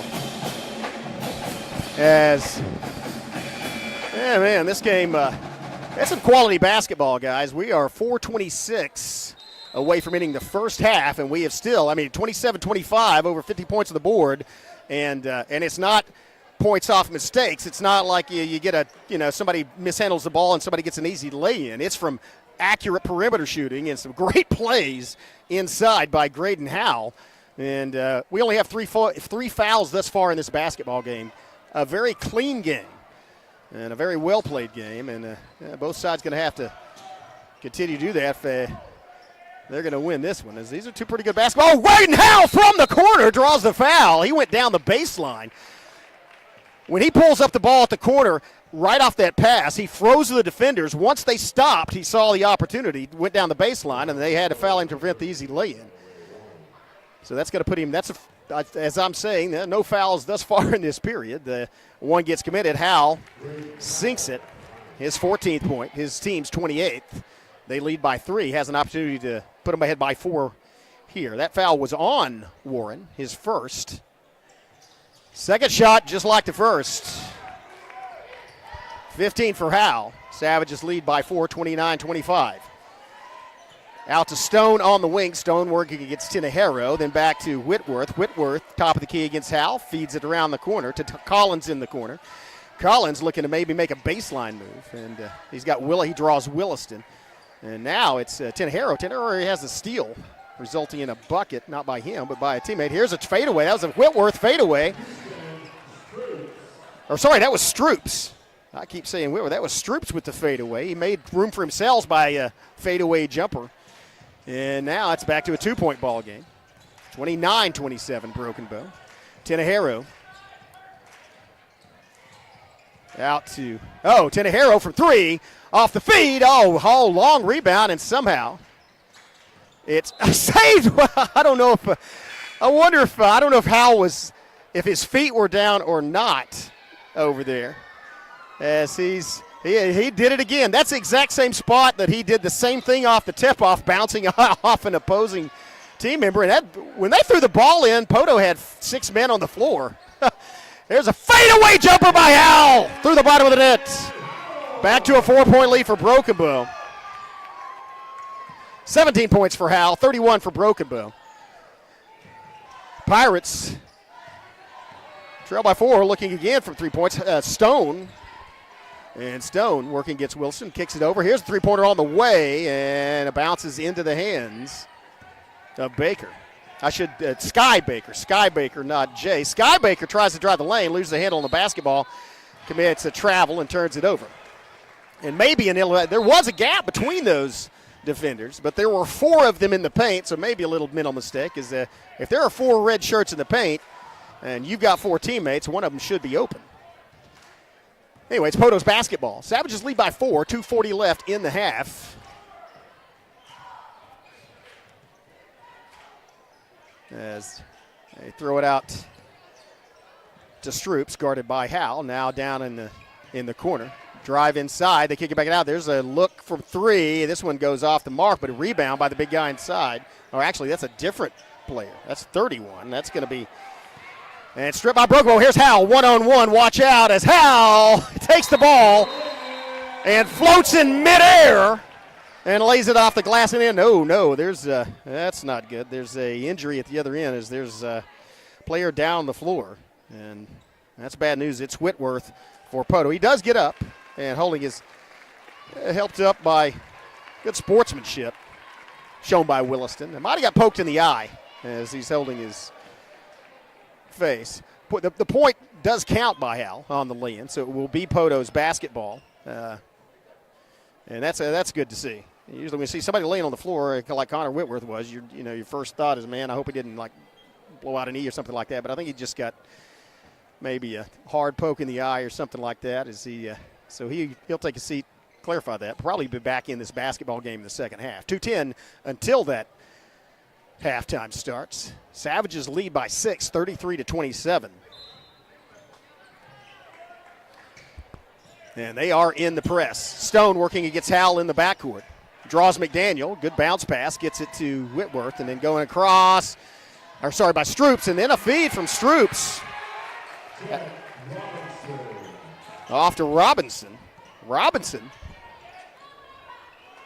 becomes the 6th Pirate. Three-pointer by Howell. No go. Great rebound inside by Sam Hurst. Kicks it to Howell. Feeds out to Williston. Williston for 3 from the corner. Long rebound, and that was pulled down by Stroops. 4-point game. 1:35 left in the half. They kick it out to Stone. Stone working against Williston. Now top of the key. Collins thought about shooting it. He was guarded by McDaniel. And now bounce pass inside, and that's going to go to the floor and be picked up by Howell. And now it's a 2-on-1. Howell, oh, wow, what a pass to McDaniel! Howell with the underhanded shovel pass. McDaniel with a finish off the glass. Puts the Savages back up by 6. Beautiful play. McDaniel draws the foul, and that will send him to the free throw line as well. Man, that was a great transition. As Howell took about 3 steps, and once he picked the ball up, all eyes were on him. McDaniel went right down to that low post, got the feed, and laid it off the glass and in despite the foul. That foul's on Collins, by the way, his first, only the second team foul for the Pirates. The Savages have none. So thus far, just 5 fouls committed this entire half, and just a minute left in it. They get it out to Warren, top of the key. Feed down inside. Oh, nice jump as he got 2 Savages off the air, and then Whitworth put it off the glass and in. Back to a 4-point difference. 50 seconds left. Here comes Williston. Kicks it back to McDaniel. He gets it to Howell. Howell from the corner. Rolls, bounces, and then, great save by Poteau, but the second opportunity comes back to Broken Bow. Looking in, he might have stepped on the line. I believe he did. Hurst had to go get the basketball. He was trying to come down the baseline and got cut off by the sole defender there. So that was a good recovery by the Pirates as they maintain possession without, or I guess regain possession would be the better phrase, but without giving up a 2-point bucket to Broken Bow. Here's Stroops looking to feed it inside, and he does, but not to a teammate, to Broken Bow. 19, lots of time left, but Howell thought about kicking it out. He does, and Hurst from 3, and a 1 bouncer. Actually a 2 bounce. Bounces off the rim again, and then comes back into the hands of Poteau as a feed inside in the lane, and that's stripped. That was a nice defensive effort. I think it was either Howell or Williston that got a hand on it to prevent the easy lay-in, and so it goes out of bounds off Broken Bow. Will be inbound with 2 seconds left, and this is going to be one of those throw it in, and the guy takes a one-step shot, or they try an alley-oop. Nope, it's going to be Stone. Stone gets it off before the buzzer, and not quite accurate enough. Falls no good. That'll do it for one half of play. After 16 minutes, it's Broken Bow 35, Poteau 31. We'll have some words from our sponsors at the half and be back with second half action. You're watching Broken Bow Savage basketball on the Broken Bow Network. At McCurtain County National Bank, we are continually seeking ways to meet the changing needs of our customers. We offer a full range of services such as free checking, online and mobile banking, as well as great rates on cabin and construction loans. We're providing results through better service while giving you a greater value for your dollar. Visit us on the web at mcnbonline.com. McCurtain County National Bank in Idabel, Broken Bow, Hochatown, and Valiant. Well, the Savage cheerleaders have rolled out the blue carpet, and so we're going to have reports by the cheerleaders and the dance team here on homecoming halftime. So we'll let you watch that. Enjoy.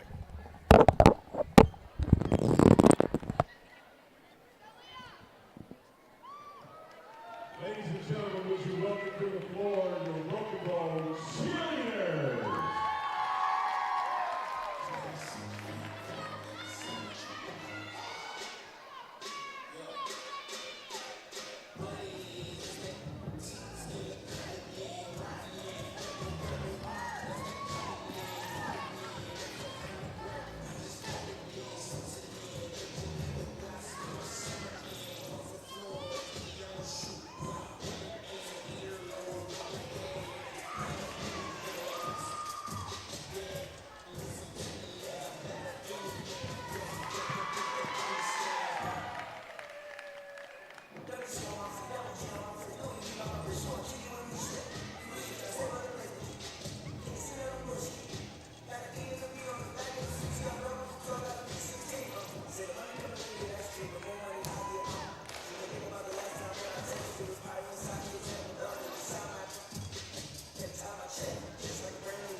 Once again, let's hear it for your Savage cheerleaders. As the seasons change in southeast Oklahoma and temperatures begin to drop, the demand for propane rises. McCurtain County Propane is on a mission to keep you and your family warm while helping you save money. Get on our schedule now and have one of our professional drivers fill your tank before seasonal demand drives prices higher. Give McCurtain County Propane a call today to get set up, knowing you can't control the weather, but you won't be left out in the cold. They've been supporting the Savages for a very long time. Bailey Lumber Company, a family-owned tradition in Broken Bow for over 80 years. Located just 5 miles east of Broken Bow, they're your go-to destination for all your lumber needs with everything you'd expect from a big store, with the added charm of hometown service and competitive pricing. Need your materials delivered? Bailey Lumber Company will help you with convenient delivery options. Bailey Lumber Company, supporting the Savages.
Once again, let's hear it for your Savage Kids team.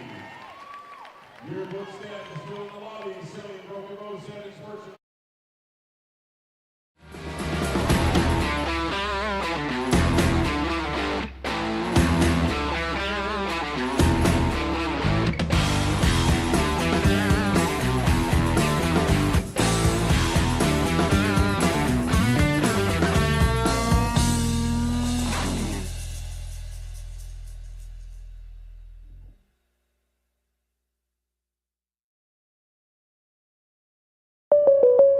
Oh no, are you okay, Mike? Yeah, got a pretty big fender bender here. Don't worry, State Farm's got you covered.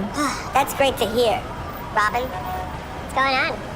We're gonna get you a tow truck, Mike. Thank you. Real fender bender going on. Fender bender. Fender bender. Fender bender. Fender bender. Everybody remain calm. No reason to panic. Go with the one that's here to help life go right. Call State Farm agent Evan Smalling at 580-584-7277.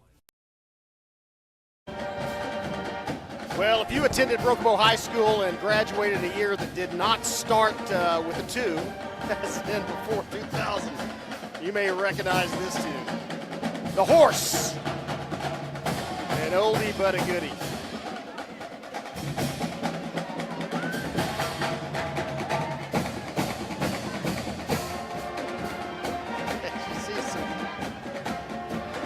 Well, if you're the dance team, you got to dance, right?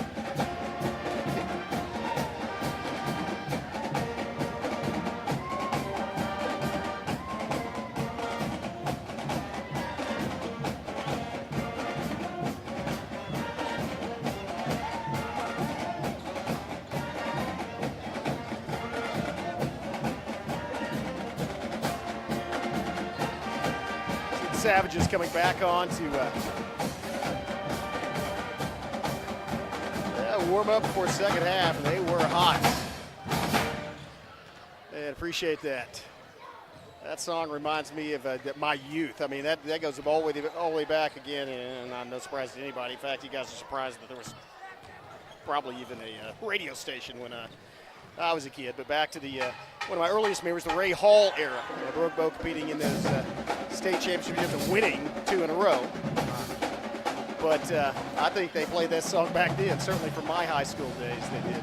Anyway, we're about 3.5 minutes away from starting this second half, and it is 35-31, 4-point edge for Brookbo. Not an edge of comfort, though, as the Pirates an excellent 3-point shooting team, but Brookbo doing what they needed to do in that first half. And as a result, they lead by 4. We'll take a break, have a couple of more messages from our sponsors, and be back with second half action. You're watching Brookbo basketball on the Brookbo Network. Something special is coming to Hochatown that could mean something special for your career. Choctaw Landing is looking to fill lots of great positions, so we need great people like you. Aside from offering a fun, upbeat work environment, Choctaw Landing Associates also receive great benefits. Some even receive a $1,000 signing bonus. You can check out available positions at one of our hiring events or online. Find both at careers.choctawnation.com. Choctaw Landing. All we're missing is you.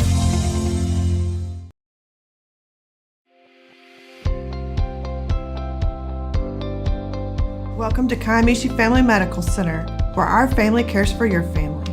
We're proud to serve our communities in Southeast Oklahoma. Our mission is to provide extraordinary care in a medically underserved area and always put the patient first.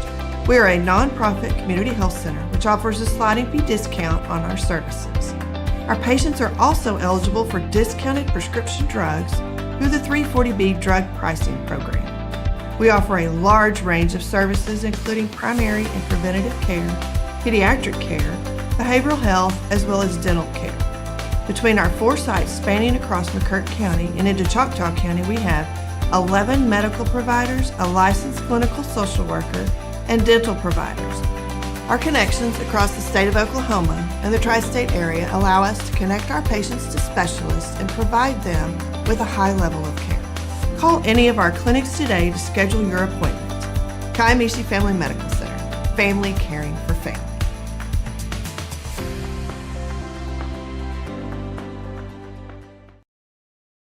This Savage live stream is made possible through contributions from Bailey Lumber Company, The Broken Tiki, Kiamichi Family Medical Center, Evan Smalling State Farm Insurance, McCurtain County Propane, Choctaw Landing, and McCurtain County National Bank.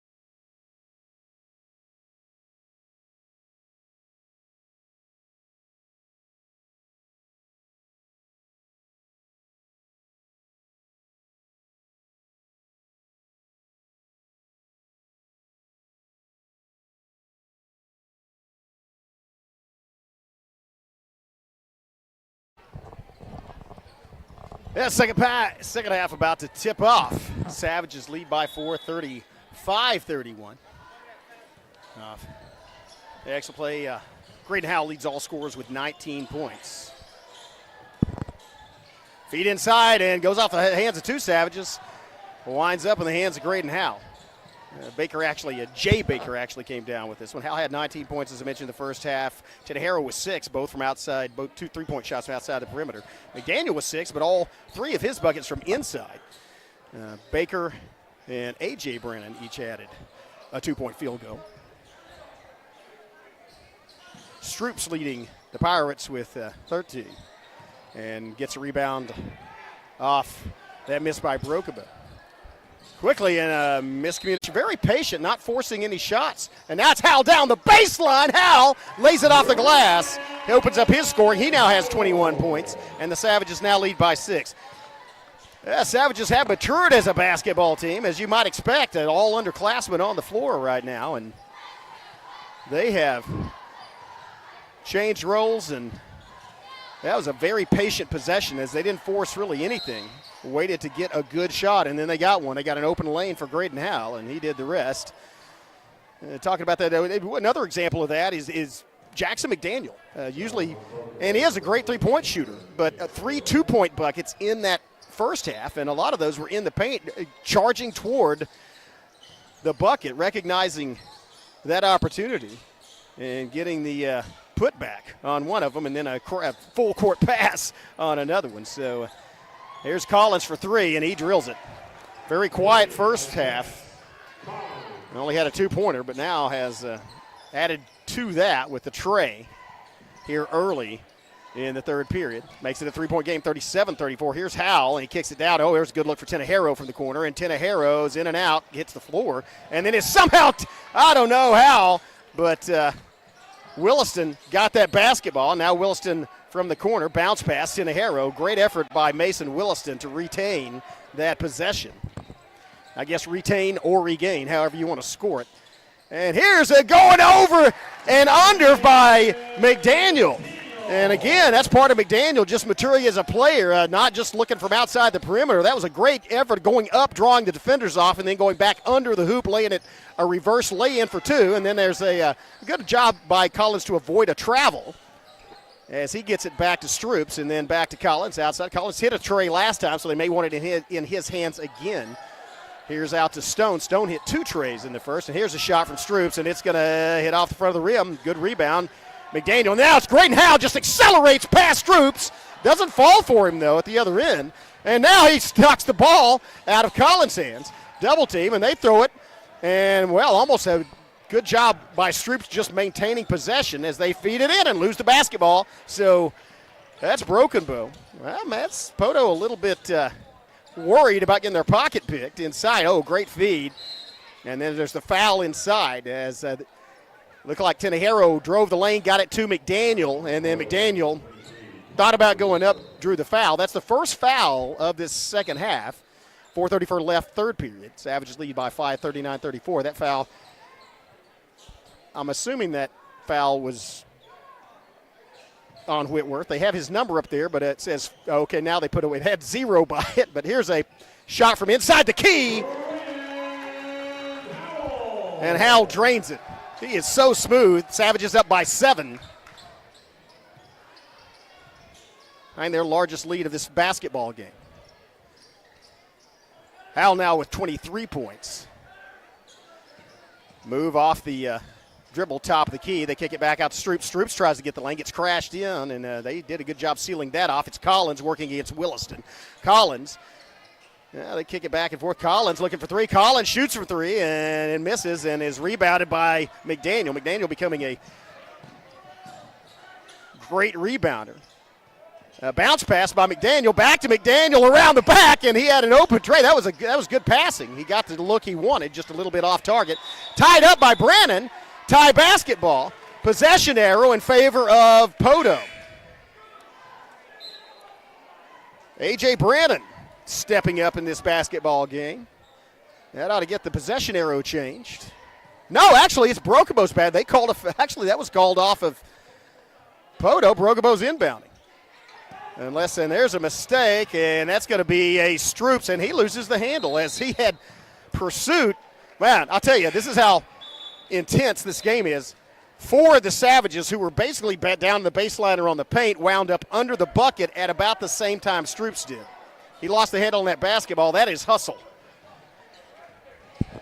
Savages, that's why there's a drill where they sprint back and forth from one end of the court to the other. That's why you do it. Here's a floater inside by Graydon Howell. He now has a quarter of 100 points. 25 for Howell, 43. Rogumo's starting to pull away.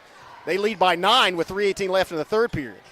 Hurst working against Collins at center court. They try to screen off Hurst as it was Hurst versus Hurst. Jackson Hurst, number 15 for Poteau, and that was a good job of driving the lane by Stroups as he adds 2 points. And there's Howell with the answer at the other end, circles around and falls. And here's a full court pass pulled down by Howell. Howell went flying into the air, grabbed it with one hand, and that was Hurst Sam Hurst comes down. Howell out at the corner. Howell from 3 points does not fall. And that may be a foul or timeout called. Savages 45. They lead by 9. 2:38 left, third period. We'll take a break and be right back. You're watching Broken Bow Basketball on the Broken Bow Network.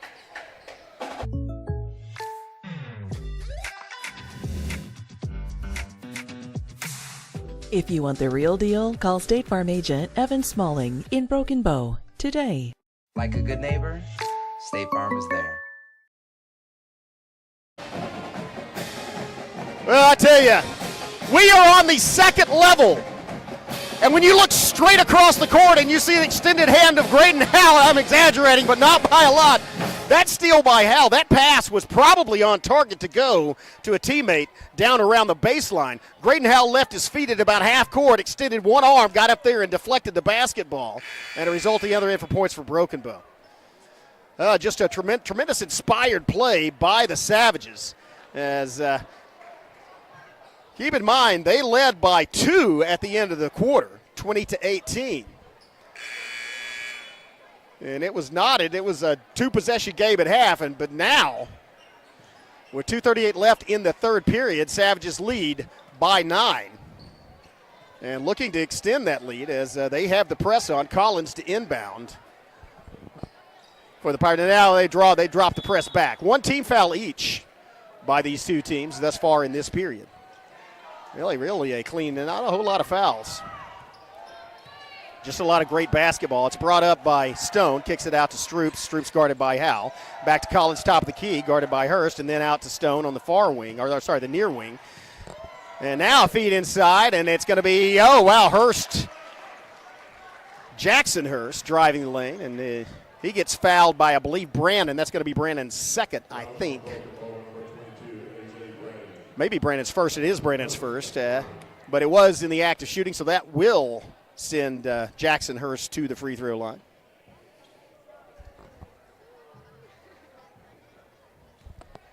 Second team foul on the Savages. Pirates have 1. Free throw, hangs there momentarily on the edge of the rim, then falls to the floor, no good. Still 45-36, still a 9-point lead for Broken Bow. As Hurst extends an arm, Jackson Hurst extends an arm, saved him, range that one in. Second free throw goes up, and this one bounces and is also no good.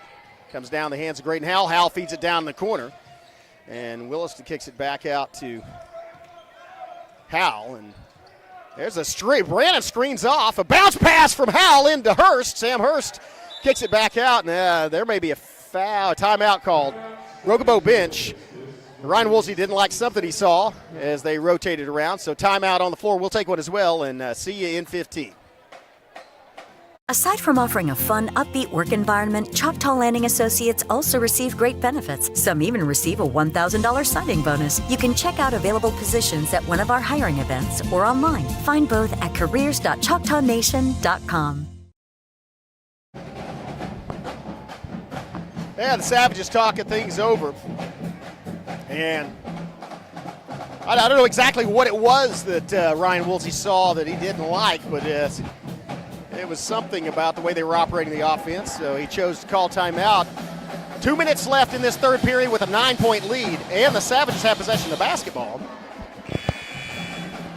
Possession arrow in favor of Poteau, and so you would like to get points off this, make it a 4-possession game, and also maybe burn a little more time off the clock. I don't know. Exactly 2 minutes left in the third period. So there's exactly 10 minutes left in the basketball game. I mean, that's a lot of time. And keep in mind, Poteau, an excellent three-point shooting team, but Broken Bow likes to, or would like to, get the ball in and get points off this. They have Tenejero driving from the corner. Tenejero pulls up and shoots it from a nice floater. Tenejero, a jump shot. And he has jumping, leaping ability. Of course, he competes at the state tournament in the high jump, and so able to float in the air and sink it. Double-digit lead for Broken Bow, 11 points, 47-36. Tenejero's first 2-point field goal. He had 2 trays in the first half. Drive inside as they back it out to Collins, and now here's a good open look for Poteau. Shots off, tipped into the hands of Hurst, who quickly gives it to Howell. Howell, a 1-on-2, and Howell gets both defenders into the air. Graydon Howell hit 2 Poteau defenders flying in the air, waited for him to come down, and then put it through the bottom of the net. Off the glass, and there's an answer from Stroops. As he hits a tray, gets it back to a 10-point game with a minute left in this third period.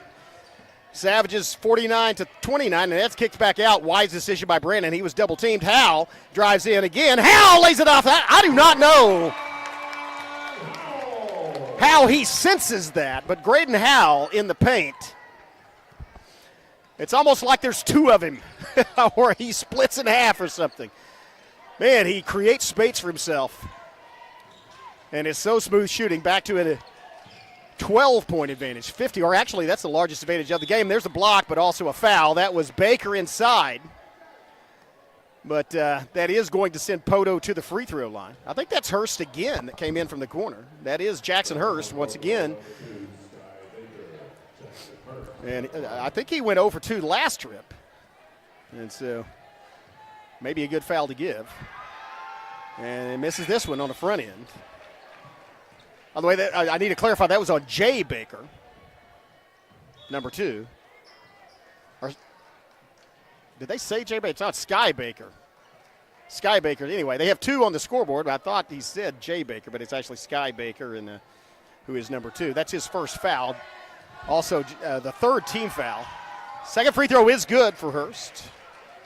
Gets it back to an 11-point deficit for the Pirates. Savages with 25 seconds left, and Graydon Howell in no hurry just to get across the timeline and then probably work for the last shot unless something opens up. As he tells it, Howell holds up one hand telling Brandon, back off, we're okay. We're going to dribble some time off. Now with 10 seconds, Brokemo's going to start to move. It's Howell. Cross into the corner, bounce pass to Hurst, and then the ball's loose on the floor. Still on for 2 seconds. This is going to, there's not going to be any time left. That's, as there's a collision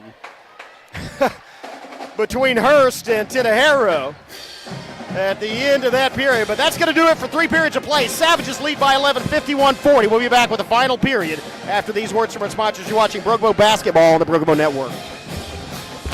Something special is coming to Hochatown that could mean something special for your career. Choctaw Landing is looking to fill lots of great positions, so we need great people like you. Aside from offering a fun, upbeat work environment, Choctaw Landing Associates also receive great benefits. Some even receive a $1,000 signing bonus. You can check out available positions at one of our hiring events or online. Find both at careers.choctawnation.com. Choctaw Landing. All we're missing is you.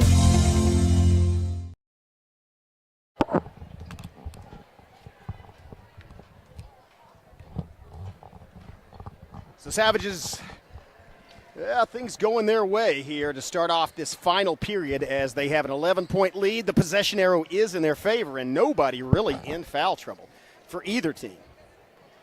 Just a really good basketball game.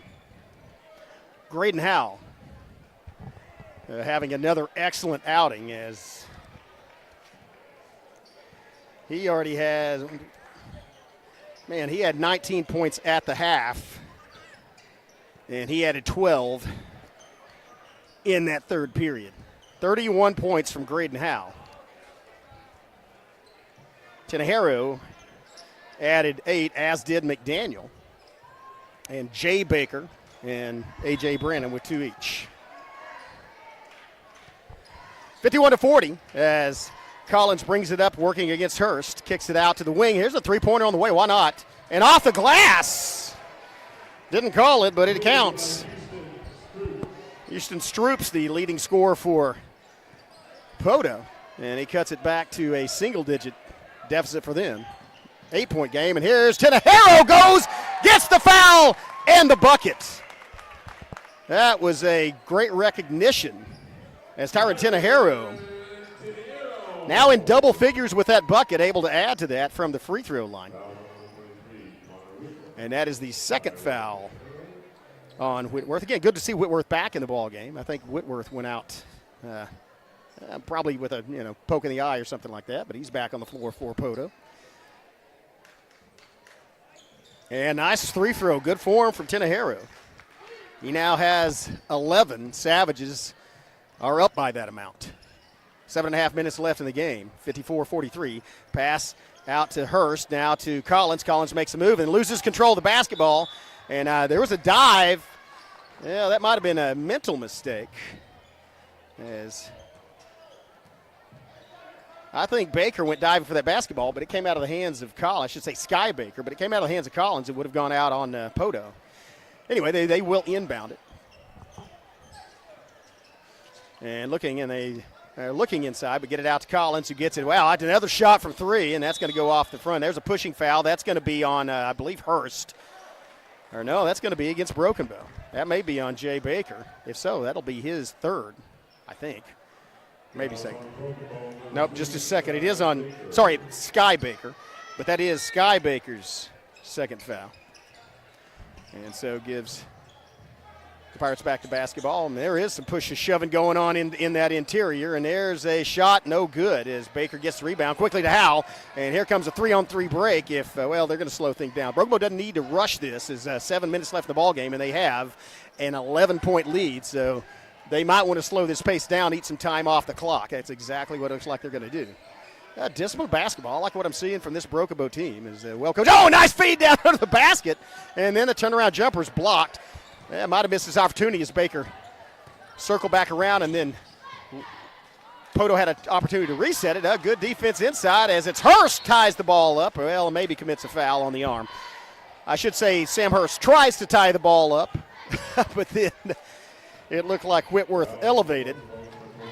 And so instead, that's the first foul on Sam Hurst, and just the second team foul of this period. 6.5 minutes left, 6:35 actually left in the game. So that is going to send Whitworth to the free throw line, and man, that ball bounced about 4 times on the rim, but then fell to the floor, no good.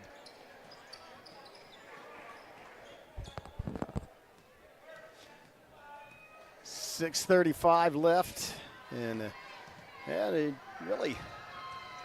really need it. And the second one is good by Whitworth, and really no lead unless you're up by 25 or so is safe against Poteau. They are an excellent three-point shooting team and can come back in a hurry. Here's Graydon Howell working against Collins, gets it out to Tenejero. Tenejero looking inside. Tenejero drives down the baseline, kicks it back out to Brannon. Brannon drives in there, and Brannon lowered his. That was obvious. And Woolsey talking to A.J. Brandon like you can't. I mean, it was kind of obvious he lowered his shoulder and then threw an elbow out, and he's going to come out of the game and get talking to the coach, I think. He does come out of the game, but they are going to call timeout and talk things over. 6:16 left. Savages with a 10-point lead. Pirates with the ball. We'll be back after this 15. This Savage live stream is made possible through contributions from Bailey Lumber Company, The Broken Tiki, Kaimishi Family Medical Center, Evan Smalling State Farm Insurance, McCurtain County Propane, Choctaw Landing, and McCurtain County National Bank. Well, again, it's rocking here. Savage cheerleaders dancing to the strains of Seven Nation Army by the White Stripes. Good song. Nice tune. Chris Chandler here along with Miley Trent on the camera. Carissa Dirkson's our producer, and Skip Copeland, our technical producer. Glad to bring you these games. And this one has been a thriller. Actually, 2 thrillers. Lady Savages won by 10, but played very well with a couple of players not suiting out.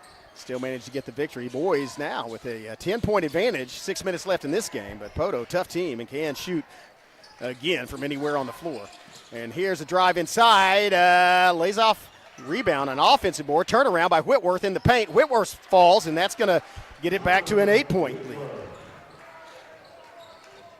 Connor Whitworth's 2-point bucket makes it a 3-possession game. A little over 5.5 minutes left. Tenejero working against Waddell. And there's Tenejero to the bucket. Falls back to him, and he kicks it back out. There's an open look from outside. 3-point shot on the way through the bottom of the bucket. Williston. Mason Williston comes up big. That's a huge bucket, back to an 11-point lead, and the momentum shift You can feel it. And that may be a charge. Ooh, he came down awkwardly and got back up. Yeah, no foul. No worries. And here's a drive, and that ball was just knocked out. That was a strip as it was punched out by Waddell. He gets it to Collins, and then Collins gets it stolen back by Hurst. Sam Hurst gets the ball back for Broken Bow. That was key, as there might have been a big momentum shift had Collins managed to elevate and lay it back in and make it back to a 9-point game, as it is an 11-point lead for Broken Bow. They now have the basketball and the possession arrow in their favor. They do have 3 team fouls to the 1, and there's a spin move. And Jackson Hurst doesn't get the ball, or doesn't get the steal for Poteau, but does get the ball as it caused Broken Bow to lose it. So good hustle by Jackson Hurst, and that counts as a turnover. 4:30 left as the Pirates bring the basketball up. It's going to be Collins driving inside, feeds it back out. Now a hop to Whitworth. Whitworth kicks it out. 3-point shot on the way, bounce, and then ball on the floor, scramble. And looking for an up opportunity, and I figured whoever picked it up, if it was for Poteau, they would just throw it up at the backboard. That's exactly what they did, which is a heads-up play. That was Stroops. That's going to be on Sam Hurst, his second. Stroops knew that I'm probably going to get fouled or there's somebody's arm on me or whatever, so he tossed the ball off the glass, and it didn't matter as he's taking a trip to the line. That is the 4th team foul on the Savages, as that free throw falls no good. So still an 11-point game, but the 4th team foul on the Savages, that's not good news. From now on, any foul by Broken Bow will send Poteau to the free throw line. Second shot is money for Stroops.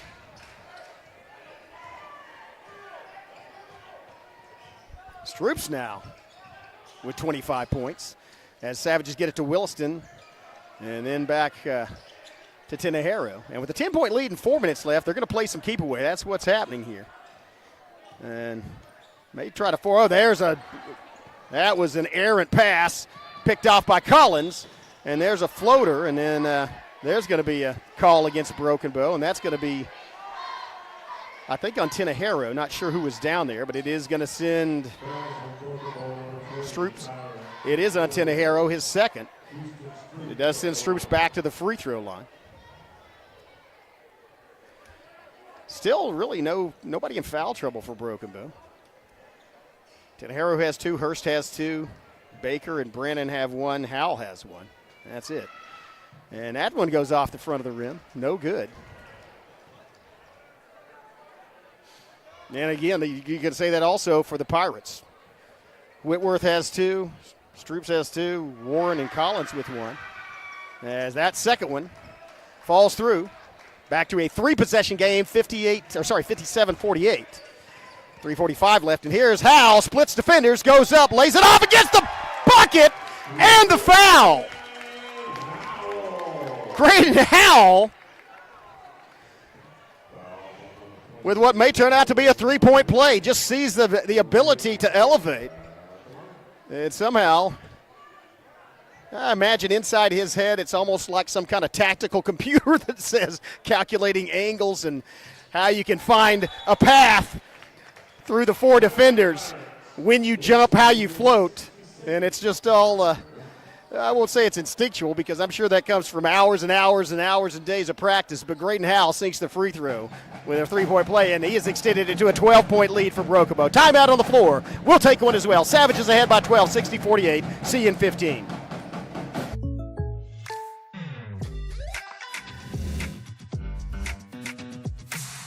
If you want the real deal, call State Farm agent Evan Smalling in Broken Bow today. Like a good neighbor, State Farm is there.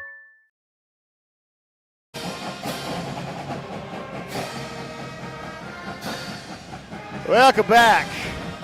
Savages lead by 12 with 3:41 left in this basketball game. And, Graydon Howell leads all scores with 34 points. Had 19 in the first half, is rapidly approaching that figure in the second half as he has 15 thus far. By the way, that was the 3rd foul on Whitworth for the Pirates, and so with 3:41 still a little bit of foul trouble. 2 away from And it's not just a foul trouble, not just if you get to 5, but, once you're at 4, you know that. If you got 4 fouls on you, it may play into how you play the basketball game. Man, this has been such a clean game, though, between these two teams thus far. As they just execute well. Here's a pass out on the perimeter to Whitworth at the top of the key, working off against Williston, and now it's going to be Waddell. Tries to feed it inside, stolen by Howell, but then stolen back. And here's a double step by Collins, and then a putback. Does not get it to fall, but does draw the foul, and that'll put Whitworth back at the free throw line. That may be the third one on Tinahero or Hurst. Oh, that's on Howell, just his second. So I guess if one of you had to foul him, that's probably the one you want. Here's a shot, and it falls off. Grabbed out of the air by Brannon, but 3:10 left. 12-point game. Again, that's a 4-possession game. And he can cut it to 3. Does not. Has still a 4-possession game. Rebound by Brannon. And Howell bringing it up to half court. Broken Bow does have the possession arrow, as I mentioned. That's a factor. Oh, feed from Howell to Hurst to the bucket.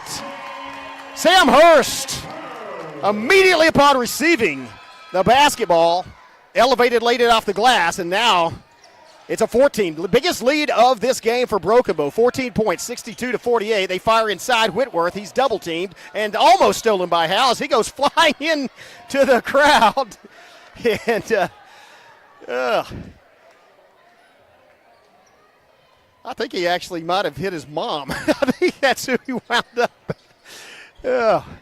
So she carried him, previous in his life, so does it then. There's a foul called, and that may be on Williston, or it may be on Waddell. I think that's going to be on Waddell.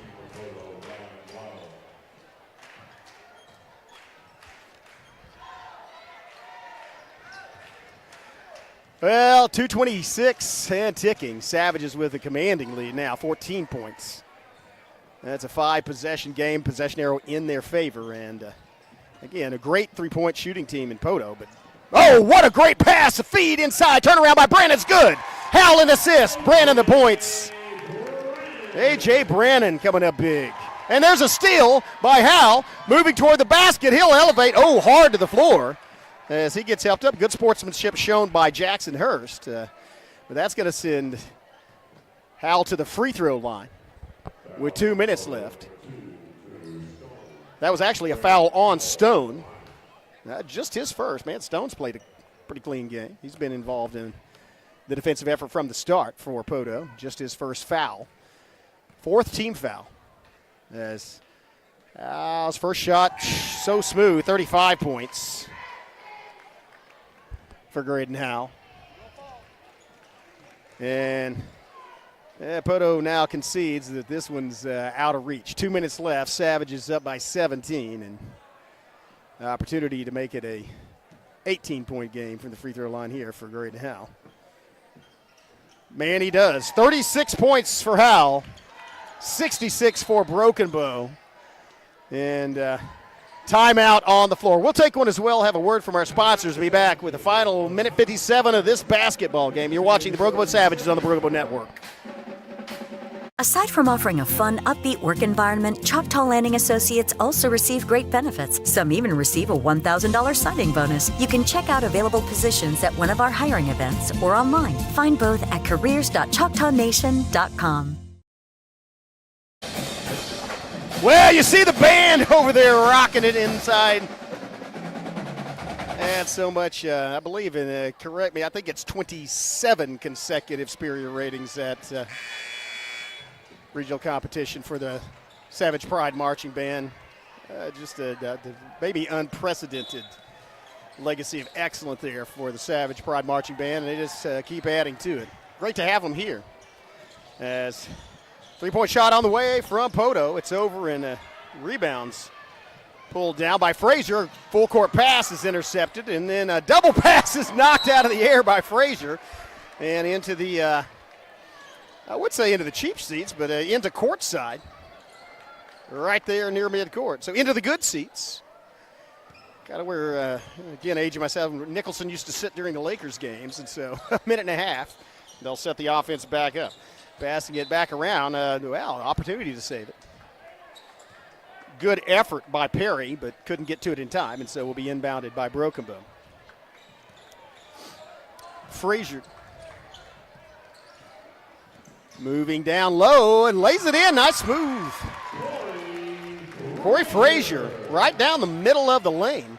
Makes it a 68-48 20-point lead for Broken Bow. Perry loses the ball, and here comes Brandon. Oh, the double.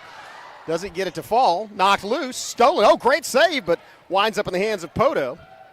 And they throw it across. Rocky Baker on the defense, but going to commit the foul. And so they do get the bucket. As that was Waddell or Waddle. Jerry called him Waddle, so I'll go with that. But anyway.